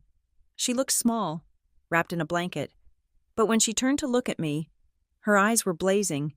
"Did you find it?" she asked. I knelt beside her. "I found everything. Grandma, the loan, the shell company, the plan to put you away on Tuesday." She let out a long sigh, a sound that carried the weight of a broken heart. "I knew," she whispered. "I knew money was missing, but I did not think they would sell the house.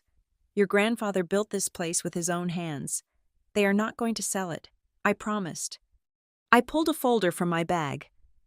Noah had drafted these documents within the hour. "This is a revocation of the power of attorney they think they have," I explained, "and this is a modification to the trust." June looked at the papers. She put on her reading glasses. Her hand shook, but she read every word. "The poison pill," she murmured, reading the clause Noah had inserted. "Yes," I said. "It states that in the event of any attempt to challenge your competency or place you in a facility against your will, the trust immediately dissolves, and full ownership of all assets, the house, the accounts, the land transfers irrevocably to a designated beneficiary." She looked at me over the rim of her glasses. "To you, to me," I said. Not to keep, but to hold, to protect. If I own the house, Bryce cannot sell it. If I own the accounts, Gloria cannot buy another facelift with your retirement. June took the pen. She did not hesitate. She signed her name, her true, spiky, left-handed signature, bold and defiant on the white paper. She handed the folder back to me. "He is going to try to make a speech tonight," she said. "He wants to announce the project. He wants to bring me up on stage and make me look like a senile old woman who is passing the torch." I stood up, clutching the folder. "Let him," I said. "Let him build his stage. I'm just going to change the script." I left the house before Gloria returned. I had one more stop to make. I drove to a nondescript office building near the airport. This was the headquarters of Titan Security, a private firm I used for my warehouse logistics. The owner, a former Navy SEAL named Marcus, owed me a favor. "I need 12 men." I told him. "Tonight," Marcus asked, raising an eyebrow. "It is Christmas." "Avery, that is double time. I will pay triple." I said, "I want them in black suits, earpieces. They need to look like high-end event security." But they answer only to me. "What is the job?" "Crowd control," I said, "and asset extraction.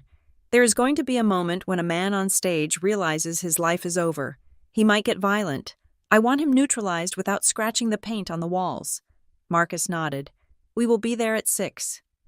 I spent the afternoon in a strange state of calm. I went back to my apartment. I ironed my poor dress. A simple gray shift that Gloria had once told me made me look like a governess. I wanted to look invisible. I wanted to blend into the background until the moment I struck. At 4 o'clock, my phone buzzed. It was a message in the family group chat. "Gloria, make sure you are on time. Avery, the hearts are arriving at 7. And please, do something with your hair. We have a stylist coming for Maddie. I suppose I could pay for her to fix you up too, if you have 20 minutes. I stared at the screen. The arrogance was breathtaking. She was offering to pay for my hair with stolen money. She was micromanaging my appearance for an event where she planned to celebrate my brother's crimes. I typed back a single sentence. "Avery, don't worry, Mom, I'll be presentable." I put the phone down. I looked at the pile of documents on my kitchen table, the bank fraud report, the forensic accounting breakdown, the signed trust modification, the audio recordings on the USB drive. It was a mountain of evidence. It was a guillotine blade, sharpened and hoisted, waiting for gravity to do its work. At 5 o'clock, I dressed Milo in his best outfit, a little suit I had bought him for Easter. "You look handsome," I told him, adjusting his tie. "Are we going to the party?" he asked. "Yes," I said. "Is Uncle Bryce going to be mean again?" I pulled him close. "No, baby. Uncle Bryce is not going to be mean ever again. Uncle Bryce is going to be very surprised." I drove us back to the estate. The sun was setting, casting long shadows across the lawn. The house was lit up like a palace. Valets were already setting up the podium for the car keys. A red carpet had been rolled out up the front steps. It was a beautiful setup. Bryce had spared no expense my grandmother's expense to create the illusion of success. I pulled my sedan up to the gate. The security guard, one of Marcus's men who had arrived early, nodded at me imperceptibly as he waved me through. I parked in the side lot, away from the impending arrival of the luxury cars. I took Milo's hand. We walked toward the house. The air was crisp and cold. Inside, the orchestra was tuning their instruments. The champagne was on ice. The trap was set. Bryce was inside, probably practicing his speech in the mirror, adjusting his tie, thinking he was the king of the world. He was waiting for his moment. He had no idea that I had already stolen the crown. The driveway of the Caldwell estate looked less like a private residence and more like a showroom for a luxury car dealership. By 7 o'clock, the line of vehicles stretched all the way down to the main road. I watched from the side entrance as a procession of Bentleys, Mercedes-Benzes, and even a vintage Rolls-Royce deposited the elite of Charlotte onto the red carpet my brother had rented for the occasion. There were city council members shaking hands with real estate tycoons. There were local news anchors adjusting their ties in the reflection of tinted windows. There was the pastor of the megachurch my mother attended only on Easter and Christmas, laughing loudly at a joke made by a man I recognized as a zoning commissioner. It was a grotesque display of wealth and influence, all built on a foundation of sand. I waited until the crush at the door had thinned slightly. I checked my reflection in the dark window of my sedan. I was not wearing the gray shift dress I had ironed earlier. That dress belonged to Avery the victim. That dress belonged to the woman they could ignore. Instead, I was wearing the black silk gown I had bought in Milan 2 years ago during a business trip for Apex Medical. It was floor-length, severe, and cut with a precision that screamed power. It had long sleeves and a high neck, but the back plunged low. It was elegant armor.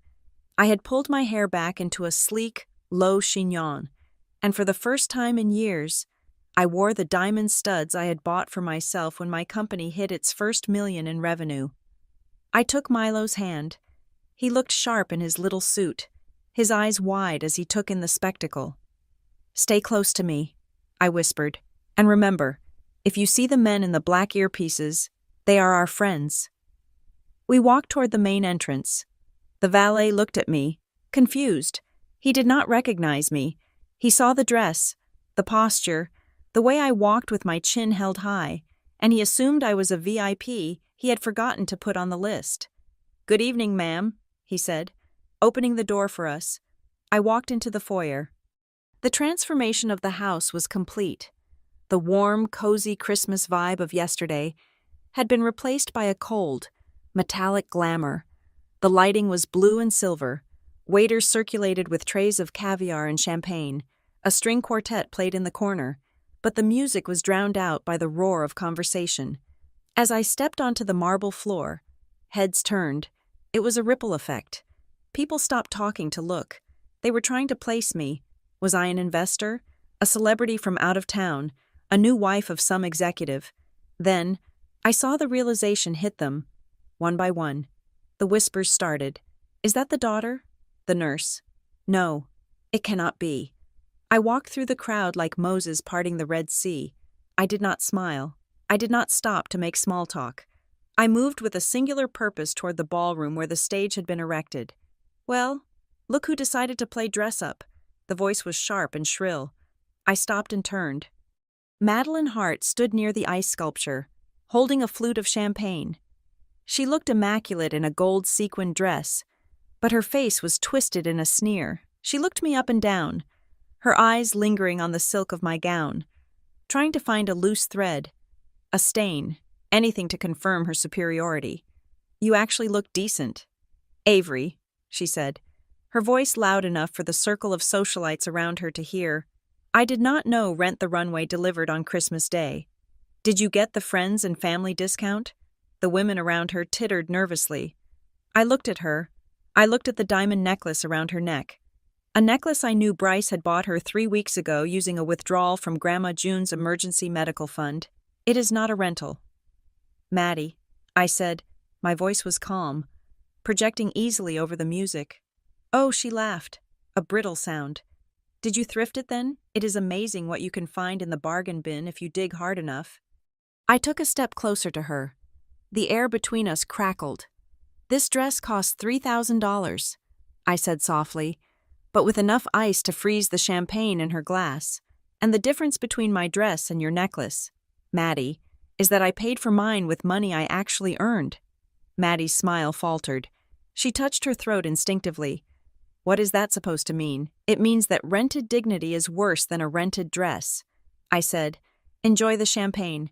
It might be the last glass you can afford for a while." I turned and walked away before she could respond, leaving her standing there with her mouth open, the laughter of her friends dying in their throats. I had not gone 10 feet before a hand grabbed my elbow. It was Gloria.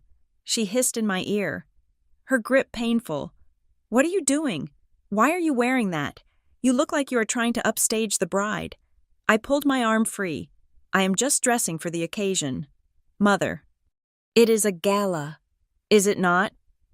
Gloria glared at me, her eyes darting around to see if anyone was watching us. She was wearing a massive sapphire brooch that I recognized from Grandma June's jewelry box, one of the items I had seen missing from the safe. "Just remember the plan," she whispered harshly. Bryce is going to call you up after the intro. You go up there, you look sad, you sign the paper, and then you get off the stage. Do not try to make a speech. Do not try to be clever. Just do your job. I looked down at her. She looked small. For all her posturing, for all her cruelty, she was just a frightened woman clinging to a lifestyle she had never earned. I will do my job. Mom, I said, I promise you, I will do exactly what needs to be done. Gloria seemed to relax slightly. Good. Now go stand over there, out of the way. She pushed me toward the edge of the room, near the AV booth. I went willingly. It was exactly where I needed to be. I nodded to the technician behind the soundboard. He was a young guy, wearing a headset. I had slipped him $200 an hour ago when I arrived at the side gate to let me test the connection on the HDMI cable labeled Auxiliary Input. He thought I was just preparing a surprise anniversary video. Is it ready? I asked him quietly. He gave me a thumbs up. Just plug in when you are ready, ma'am. It will override the main feed. I stood in the shadows, clutching my sleek leather clutch. Inside was not lipstick or a compact. Inside was an iPad Pro, loaded with the files I had extracted from the safe and the cloud. The lights in the ballroom dimmed. A hush fell over the crowd. A spotlight hit the center of the stage. Ladies and gentlemen, the announcer's voice boomed. Please welcome the visionary behind the future of Charlotte, Mr. Bryce Caldwell. Applause erupted. It was polite, measured applause, but it was loud enough to feed Bryce's ego. My brother walked onto the stage. He looked the part. His tuxedo was tailored, his hair was perfect, and his smile was blinding. But from where I stood, I could see the sheen of sweat on his forehead. I could see the way his hands shook slightly as he adjusted the microphone. Thank you, Bryce shouted, waving to the crowd. Thank you all for coming on this special night. He launched into his speech. It was a masterclass in buzzwords. He talked about synergy and revitalization. He pointed to the massive screen behind him, which displayed a digital rendering of Legacy Plaza. It was a shiny glass and steel monstrosity that replaced the beautiful historic woods that bordered our estate. This is not just a building, Bryce said, his voice dropping to a register he thought sounded sincere. This is a promise to our community, a promise to our family. He paused for effect. He looked out at the audience, finding Elliot Hart in the front row. Elliot nodded, looking satisfied. But, Bryce continued, his face falling into a mask of practiced sorrow, progress sometimes comes with difficult transitions. As many of you know, the Caldwell estate has been in our family for generations. It has been held in trust by our matriarch, my grandmother, June Caldwell. A murmur of sympathy rippled through the room. We all love June, Bryce said. She is the heart of this family, but time is a cruel thief. In recent months, her health has declined rapidly. Her mind is no longer with us. It has been heartbreaking to watch the woman who raised us lose her battle with dementia. I felt a cold rage burning in my chest. He was burying her alive. He was standing there, in front of 300 people, declaring her dead while she sat in the back room, fully conscious, waiting for my signal. Bryce wiped a non-existent tear from his eye. Because of her condition, she can no longer manage the complexities of the estate. And for her own safety, and to ensure the success of this project which she dreamed of, we have had to make hard decisions. He took a deep breath. Tonight, in front of all of you, our friends, our partners, our community, we want to formalize the transition of leadership. We want to show that the Caldwell legacy is safe. He beckoned to the side of the stage. I would like to invite my sister, Avery Flores, to the stage. Avery is a registered nurse. She has been caring for Grandma June, and she has agreed to attest to the medical necessity of this transition. The spotlight swung searching for me. I stepped out of the shadows. The light hit me, blindingly bright. I did not blink. I walked up the stairs to the stage. The click of my heels on the wood floor echoed in the silence. I saw the confusion on Bryce's face as I approached. He had expected the mousy sister in the gray dress. He was not expecting the woman in black silk who looked like she was coming to a funeral, his funeral. He tried to recover quickly. Ah, Here she is. Avery. He held out a pen and a clipboard. The document was clipped to it. The affidavit of incapacity. Just sign right here.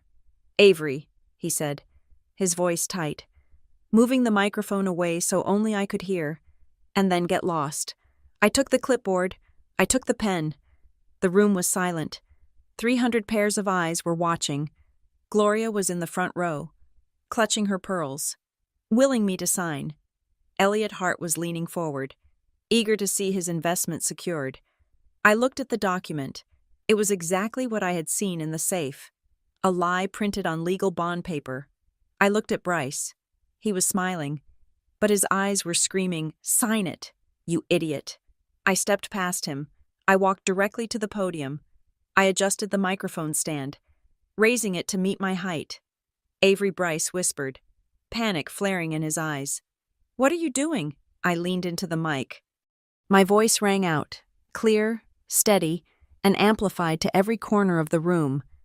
"My brother says that our grandmother, June Caldwell, is no longer mentally competent," I said. The crowd shifted. The atmosphere changed instantly from celebratory to confused. "He says she does not know where she is. He says she cannot make decisions.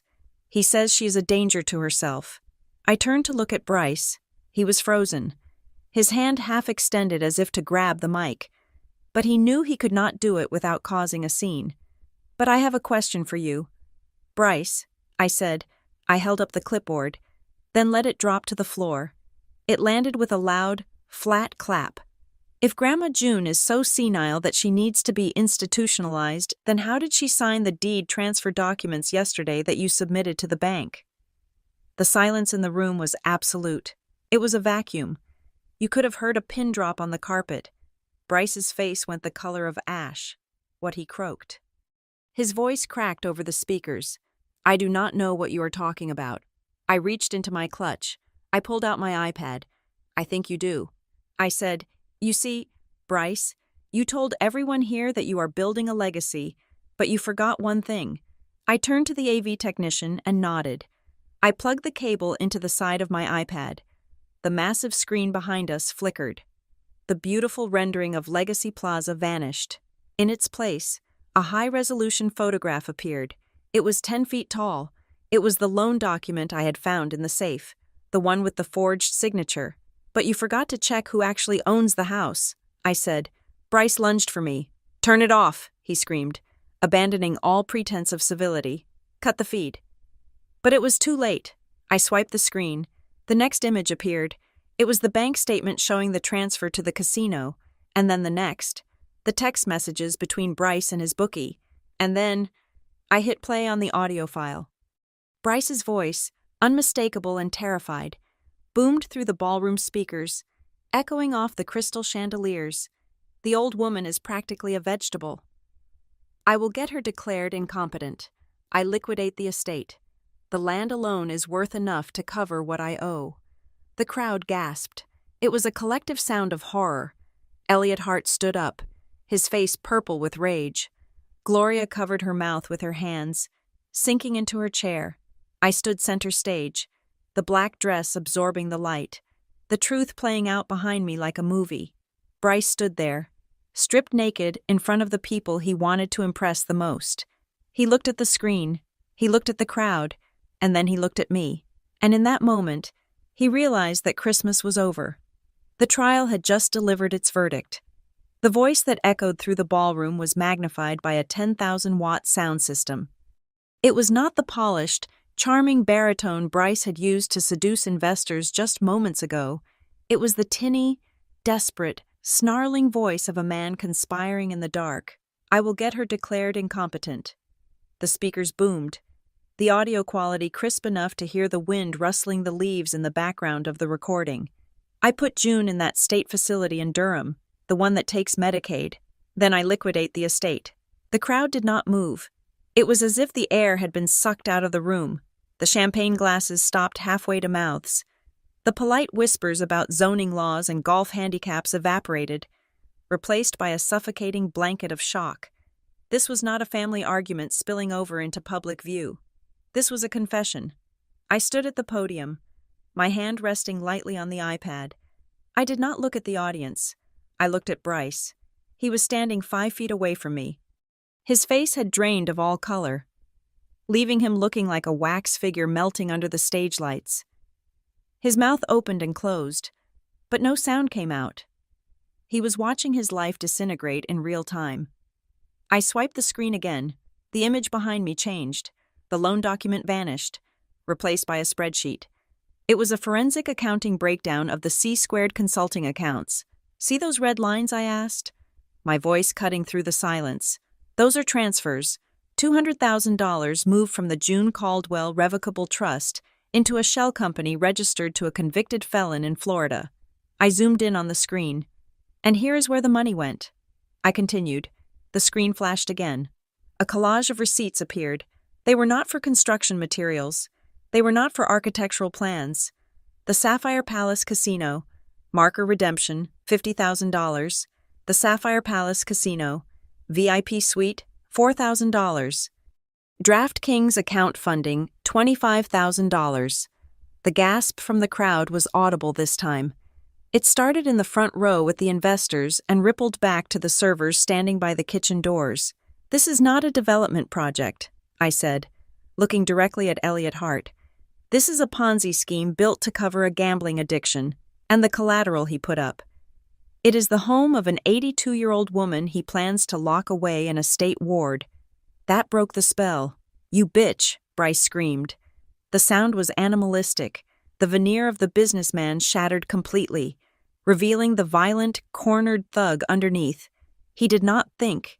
He did not calculate. He just reacted. Bryce lunged at me. His hands were curled into claws. His teeth bared. He covered the distance between us in 2 strides. His intention clear. He was going to smash the iPad, and then he was going to smash me. The crowd screamed. Madeline shrieked, but I did not flinch. I did not step back. I did not even raise my hands to defend myself. I did not have to. From the shadows on stage left and stage right, 2 shapes materialized. They moved with a speed and precision that made Bryce look like he was moving in slow motion. A massive hand clamped onto Bryce's right wrist. Another arm locked around his throat. It was the Titan security team, Marcus's men. They were dressed in black suits that blended into the background, but their grip was made of iron. In one fluid motion, they spun Bryce around and slammed him face first onto the polished wood of the stage. It was not a brawl. It was a neutralization. One guard placed a knee in the center of Bryce's back, pinning him effectively, while the other secured his hands behind him with a zip tie that made a sharp, definitive zip sound. "Get off me," Bryce howled, thrashing against the floor. "Do you know who I am? I own this town. You own nothing," the guard said calmly, tightening his grip. "Stay down." The room was in chaos now. People were standing up, knocking over chairs. Phones were out, recording everything. The flash of cameras popped like strobes. Then, a wail rose up from the front row. "Stop it. Stop it right now." It was Gloria. She scrambled up the stairs to the stage, her blue gown bunching around her knees. She threw herself toward the guards, beating her fists ineffectually against their broad backs. "Let him go. That is my son. You are hurting him." She turned to me, her face a mask of mascara-stained fury. "Avery, tell them to stop. Have you lost your mind? This is a private family matter. You are ruining us. You are defaming this family in front of everyone." I looked at my mother. She was not horrified by the crime. She was horrified by the exposure. "Defaming," I repeated into the microphone. I swiped the iPad again. The screen behind us shifted. The gambling debts disappeared. In their place, a new set of invoices appeared. Dr. Simon Plastic Surgery. Facelift and neck lift. $18,000, paid by June Caldwell. Revocable trust, labeled as home maintenance. The image shifted again. Saks Fifth Avenue. Couture gown, emerald green. $6,000, paid by June Caldwell. Revocable trust, labeled as medical supplies. The room went deadly quiet again. Gloria froze. She looked up at the massive screen, seeing her own vanity itemized and projected for 300 people to see. "You want to talk about defamation. Mother, I asked, my voice cold and hard. You let your son drug your mother. You let him steal her house, and you did not stop him because he was buying you jewelry with the change. Gloria's mouth fell open. She looked out at the audience. She saw her friends from the garden club staring at her with open disgust. She saw the pastor shaking his head. I did not know, she stammered, backing away from me. I thought Bryce told me it was his money. I swiped the screen again. An email chain appeared. It was between Bryce and Gloria. Subject: Mom's meds. Gloria. I gave her the double dose like you said. She is completely out of it. Is the notary coming tomorrow? We need to get this done before she wakes up. The gasp from the room was different this time. It was not shock. It was revulsion. Gloria made a choking sound. She stumbled back, her heels catching on the carpet, and collapsed into a heap of blue silk next to her pinned son. She covered her face with her hands, not to hide her tears, but to hide from the judgment burning down on her. Avery, the voice came from the foot of the stairs. It was my father. Richard. He was standing there, looking gray and defeated. He held his hands up in a placating gesture. Avery, please, he said, his voice trembling. That is enough. Look at what you are doing. You have made your point. Let's go into the back room. Let's resolve this like a family. We can fix this. I looked down at him. For 34 years, I had waited for this man to speak up. I had waited for him to defend me when Gloria called me worthless. I had waited for him to stop Bryce when he bullied me. I had waited for him to be a father. It is too late for a family meeting. Dad, I said, but they are your blood, he pleaded. We can work something out. Bryce will pay the money back. We do not need to involve the police. Think about the scandal. I stepped to the edge of the stage. I looked him dead in the eye. Where was this voice when they locked me out on Christmas Eve, I asked. Where was this negotiation when Bryce threatened to take my son away from me? Richard flinched. I did not know he did that. You knew, I said. You always knew. You just found it easier to be deaf than to be decent. You watched them drug your wife's mother and you said nothing because you liked living in the big house. I gestured to the guards. You have been silent your whole life, Dad. Do not start talking now. It does not suit you. Richard slumped. He lowered his head and turned away, unable to meet my gaze. I turned my attention to the side of the stage. Madeline Hart was trying to inch her way toward the exit. She was clutching her purse, her head down, trying to disappear into the crowd, going somewhere. Maddie, I asked. She froze. She turned slowly, her face pale, her eyes wide with fear. I had nothing to do with this, she said, her voice shrill. I did not know anything about the loans. I am a victim here too. Bryce lied to me. I swiped the screen one last time. A credit card statement appeared. Tiffany Cumberby diamond pendant, $12,000, authorization signature, Madeline Hart, card, June Caldwell, trust. You signed the receipt. Maddie, I said. Maddie stared at the screen.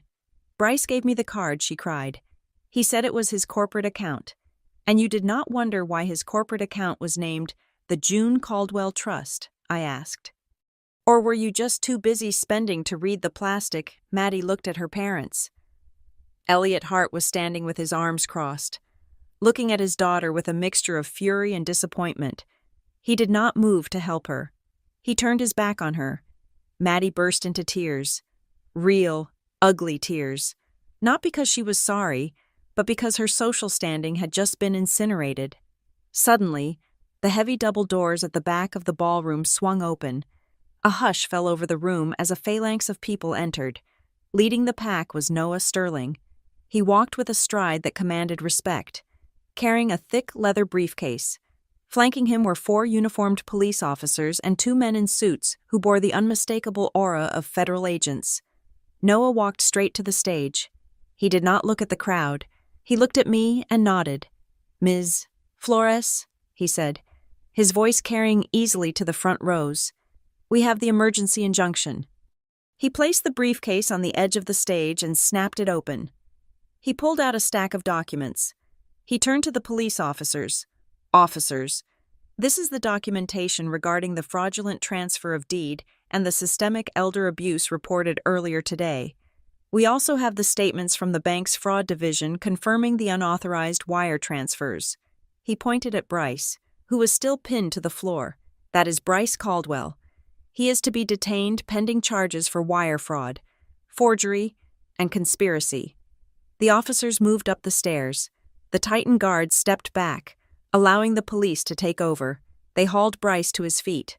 His tuxedo was dusty, his tie was crooked, and his face was a mask of sheer terror. "You cannot do this!" Bryce screamed as they slapped the handcuffs on him. The metal clicked shut, a sound much louder and more final than the lock of the front door had been 2 nights ago. "Call my lawyer, Mom. Call the lawyer." Gloria did not move. She was sobbing into the carpet, and one of the officers asked, pointing at Gloria. Noah looked at his file. "Gloria Caldwell is named as a co-conspirator in the medical abuse case. We have evidence of medication tampering. She needs to be taken in for questioning." 2 female officers approached Gloria.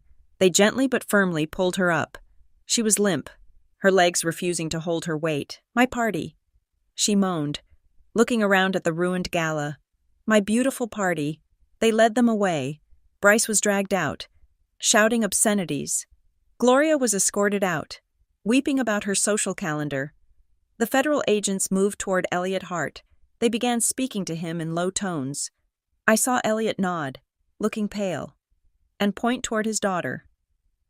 Maddie was sitting on a chair, shaking, as an agent approached her to ask about the credit card fraud. The room was buzzing with a chaotic energy. The guests were stunned, horrified, and thrilled all at once. They had come for a ribbon cutting, and they had witnessed a purge. I stood alone at the podium. The screen behind me had gone black. I unplugged my iPad. My hands were trembling slightly now that the adrenaline was beginning to fade, but I steadied them against the wood. I looked out at the sea of faces. "I am sorry to end the evening this way," I said into the microphone. My voice was soft now, exhausted. "But there is one person here who actually owns this house, and I think she would like to say good night." I looked toward the back of the room. Near the sound booth, where I had been standing earlier, the crowd parted. Grandma June was there. She was sitting in her wheelchair. She had insisted on coming down. She was wearing her best Sunday dress and a string of pearls that Bryce had not managed to pawn. She wheeled herself forward. The room fell silent out of respect. She did not look frail. She looked like a queen reclaiming her throne. She rolled up to the base of the stage. I walked down the stairs and knelt beside her. She reached out and cupped my face. Her hand was warm. "You did good, Avery," she whispered.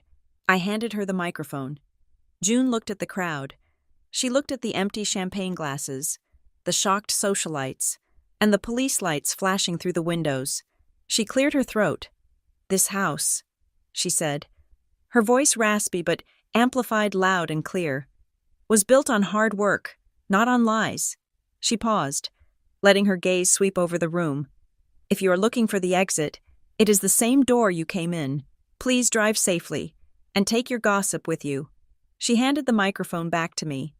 There was a moment of hesitation, and then someone in the back started clapping. Then another person. Then the whole room. It wasn't polite applause. It was the awkward, frantic applause of people who wanted to prove they were on the winning side. I stood up. I looked at the security team.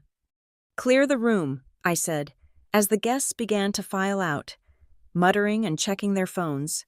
I looked down at June. She looked at the empty stage where Bryce had been pinned moments ago. Then she looked at me and nodded once, a sharp, decisive dip of her chin.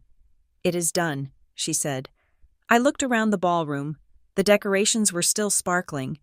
The ice sculpture was melting. But the air felt different. The heaviness was gone. "No. Grandma," I said, taking her hand. "Not just done." I looked toward the door where the police had taken my brother and mother. "It is just beginning. The end is near for them. But for us, we are just getting our keys back." The ballroom was a cacophony of hushed whispers and the crackle of police radios, a stark contrast to the Mozart string quartets that had filled the air only an hour before. The illusion of the Caldwell family dynasty had not just cracked, it had shattered into a million jagged pieces, and I was standing in the center of the debris, holding the hammer. Noah Sterling stepped forward, his leather shoes clicking authoritatively against the hardwood stage. He did not look at the shocked guests. His focus was entirely on the legal dismantling of my brother and mother. He gestured to the federal agents who had just entered the wings of the stage. "Take him into custody," Noah commanded, his voice cutting through the ambient noise like a knife. Bryce, who had been hauled to his feet by the uniformed officers, began to struggle again. The arrogance that had defined his entire existence was evaporating, replaced by the raw, animalistic panic of a man realizing he was trapped. On what grounds? Bryce screamed, spit flying from his mouth as he thrashed against the cuffs. "You cannot arrest me. This is a civil matter. My lawyer will have your badges for this." "It is not a civil matter." "Bryce," Noah said, holding up a thick stack of stapled papers, "this is a federal indictment. We have the wire fraud charges for the interstate transfer of funds to a shell company. We have the bank fraud charges for the forged mortgage application. And perhaps most damning of all, we have the sworn affidavit from the bank's fraud division confirming that you impersonated June Caldwell to access her secured lines of credit." Bryce's knees seemed to give out. He slumped against the officer holding him, his face a mask of disbelief. "And," Noah added, looking over at the two officers standing near Gloria, "we have the elder abuse charges, the intentional overmedication of a dependent adult to facilitate financial exploitation. That is a felony in the state of North Carolina." Gloria let out a wail that sounded less like a human cry and more like a wounded siren. She was standing near the edge of the stage, her expensive blue gown now looking like a costume from a canceled play. "I did not know," she sobbed, looking frantically at the faces in the crowd, begging for an ally that did not exist. "I am a victim. He told me it was legal. He told me he was taking care of us." I walked down the steps of the stage and stood in front of her. The officers paused, allowing me this moment. "You knew, Mom," I said softly. "I did not," she insisted, reaching out as if to grab my hand, but pulling back when she saw the look in my eyes. "You knew the medication made her sick." I said, "You knew she was not eating because she was too sedated to swallow. You knew because I told you 3 months ago that she looked over-medicated, and you told me to mind my own business. You traded your mother's health for a facelift and a country club membership." Gloria's face crumbled.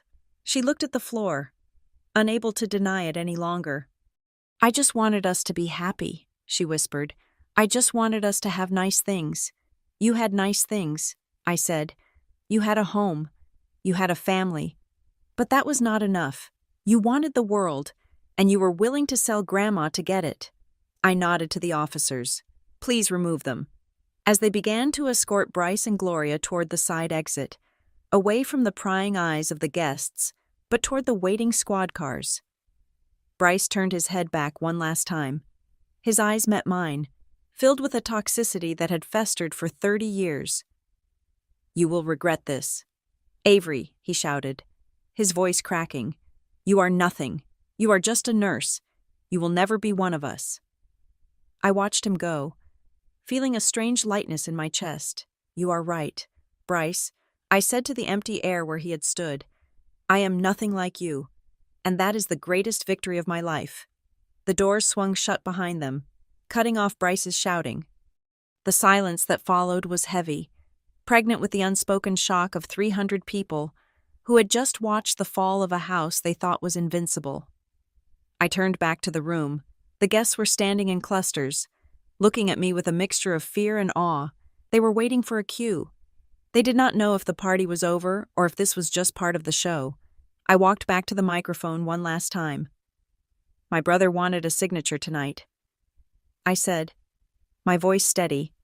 "He wanted me to sign a paper declaring that June Caldwell was weak, incompetent, and voiceless. He wanted me to be the final stamp of approval on his theft." I looked over at Grandma June, who was sitting tall in her wheelchair next to the stage, a small smile playing on her lips. "I did not sign that paper," I continued, "but I do have a document to read. I picked up the folder Noah had prepared. I opened it. This is a notice of trespass and immediate eviction, issued by the sole owner of this property, June Caldwell, and executed by her interim trustee, Avery Flores. A murmur rippled through the room, effective immediately. I announced, looking directly at the crowd. Anyone who does not have a direct invitation from the current owner is required to vacate the premises. The gala is canceled, the project is canceled, and the open bar is closed. There was a moment of hesitation, and then a flurry of movement. People began grabbing their coats and purses, eager to escape the awkwardness. The Hartz Elliot, his wife, and the sobbing Madeline were the first to the door, flanked by federal agents who were asking them to remain for questioning in the parking lot regarding the credit card usage. As the room began to empty, my father, Richard, stepped out from the shadows near the curtain. He looked small. He looked like a man who had spent his life hiding behind his wife's ambition, and now that the shield was gone, he was naked. "Avery," he said, his voice trembling, "where am I supposed to go?" I looked at him. I felt a pang of pity, but I strangled it before it could take root. Pity was what had allowed him to enable them for decades. "I do not know, Dad," I said. "But this is my home," he pleaded. "I have lived here for 20 years. My clothes are upstairs. My books. You lived here as a guest." I corrected. "You lived here because Grandma June was kind enough to let you stay. And you repaid that kindness by watching television while your son plotted to sell the roof over her head." I gestured to the door. "The police will allow you to retrieve one bag of personal items." I said, "Essentials only. Anything bought with funds from the trust which, looking at the records, is almost everything you own will be seized and held as evidence until the forensic audit is complete." "One bag," he gasped. "Avery, be reasonable. I am your father, and she is your mother-in-law," I said, pointing to June, "and you were going to let them put her in a state ward on Tuesday." Richard looked at June. She did not look away. She stared at him with eyes that were tired but dry. "Goodbye, Richard," June said softly. He stood there for a moment longer, opening and closing his mouth like a fish on dry land. Then, realizing there was no mercy to be found in this room, he turned and shuffled toward the exit, a broken man walking into the cold night. Within 20 minutes, the ballroom was empty. The waiters had cleared the glasses. The Titan security team was ushering the last of the valet staff off the property. The house was quiet, for the first time in as long as I could remember. The Caldwell estate was truly silent. There was no jazz music, no shouting, no fake laughter, just the hum of the heating system and the settling of the old timber frame. I walked down the steps of the stage and went to Milo. He was sitting on a velvet bench near the wall, playing on his tablet, but he had been watching everything. He looked up at me as I approached. "Is the bad man gone?" he asked. "Yes, baby," I said, sitting down next to him and pulling him into a hug. "The bad man is gone, and he is not coming back." He looked at the empty room. "Grandma Gloria, too?" "Yes," I said. Milo thought about this for a second. "Are we going to leave now?" he asked. "To go eat burgers?" I laughed, a sound that felt like it was breaking loose from a cage in my chest. I hugged him tighter, burying my face in his neck, smelling the soap and the little boy scent of him. "No," I said, "we are not going anywhere. We are staying right here." I stood up and took his hand. Together. We walked over to Grandma June.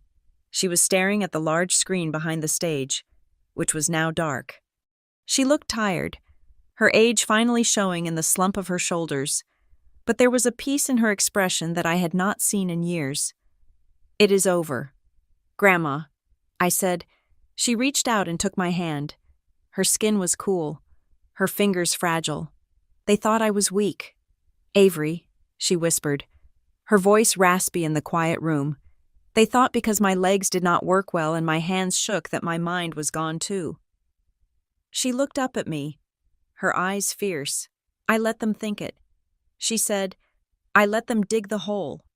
I sat in that chair, and I played the confused old woman because I knew if I fought them too early, They would just hide the money better. I had to wait until they were so confident, so arrogant, that they put it all on display. I squeezed her hand. You were brilliant. I was terrified, she admitted. Until you came home. She looked at Milo. Come here, child, she said. Milo stepped forward shyly. June reached into the pocket of her dress and pulled out the macaroni and glitter box he had tried to give her on the porch 2 nights ago. She had saved it. She must have retrieved it from the trash where Gloria had likely tossed it, or perhaps Gloria had never even thrown it away, just dismissed it. I opened it. June said, It is a beautiful ornament. Milo smiled, a real, wide smile. I made it for your tree. Well, June said, looking around the massive, empty ballroom, we have a very big tree in the foyer, and I think it needs some decoration that was not bought with stolen money. We walked together into the foyer. The massive Christmas tree towered above us, covered in expensive glass baubles and silver ribbons. It looked cold and impersonal. I lifted Milo up. He reached out and hung his macaroni ornament on a prominent branch, right at eye level. It hung there, a little lopsided, shedding a few flakes of gold glitter, stark against the perfection of the other decorations. It was the most beautiful thing in the house. I looked at the front door, the heavy oak door that had been locked in my face on Christmas Eve, the door that had symbolized my exclusion, my failure, my status as the outsider. I walked over to it. I turned the deadbolt. Click, I threw it open. The cold night air rushed in, cleansing the stale perfume of the party. I looked out at the driveway. It was empty. The luxury cars were gone. The red carpet was just a strip of fabric on the stone. I took a deep breath of the winter air. It smelled of pine and rain. I closed the door. I locked it. But this time, I was on the inside. I turned back to the room. Grandma June and Milo were waiting for me. The house felt vast. Yes, but it no longer felt hostile. It felt like a blank canvas. My phone buzzed in my pocket. It was a text from Noah. Noah Bryce is being processed. Bail denied due to flight risk. The assets are frozen. We start the recovery process on Monday. Get some sleep. Avery. You won. I put the phone away. I did not feel like a winner in a game. I felt like a survivor of a storm. I walked over to June and Milo. What do we do now? Milo asked. Looking at the two of us. June looked at me.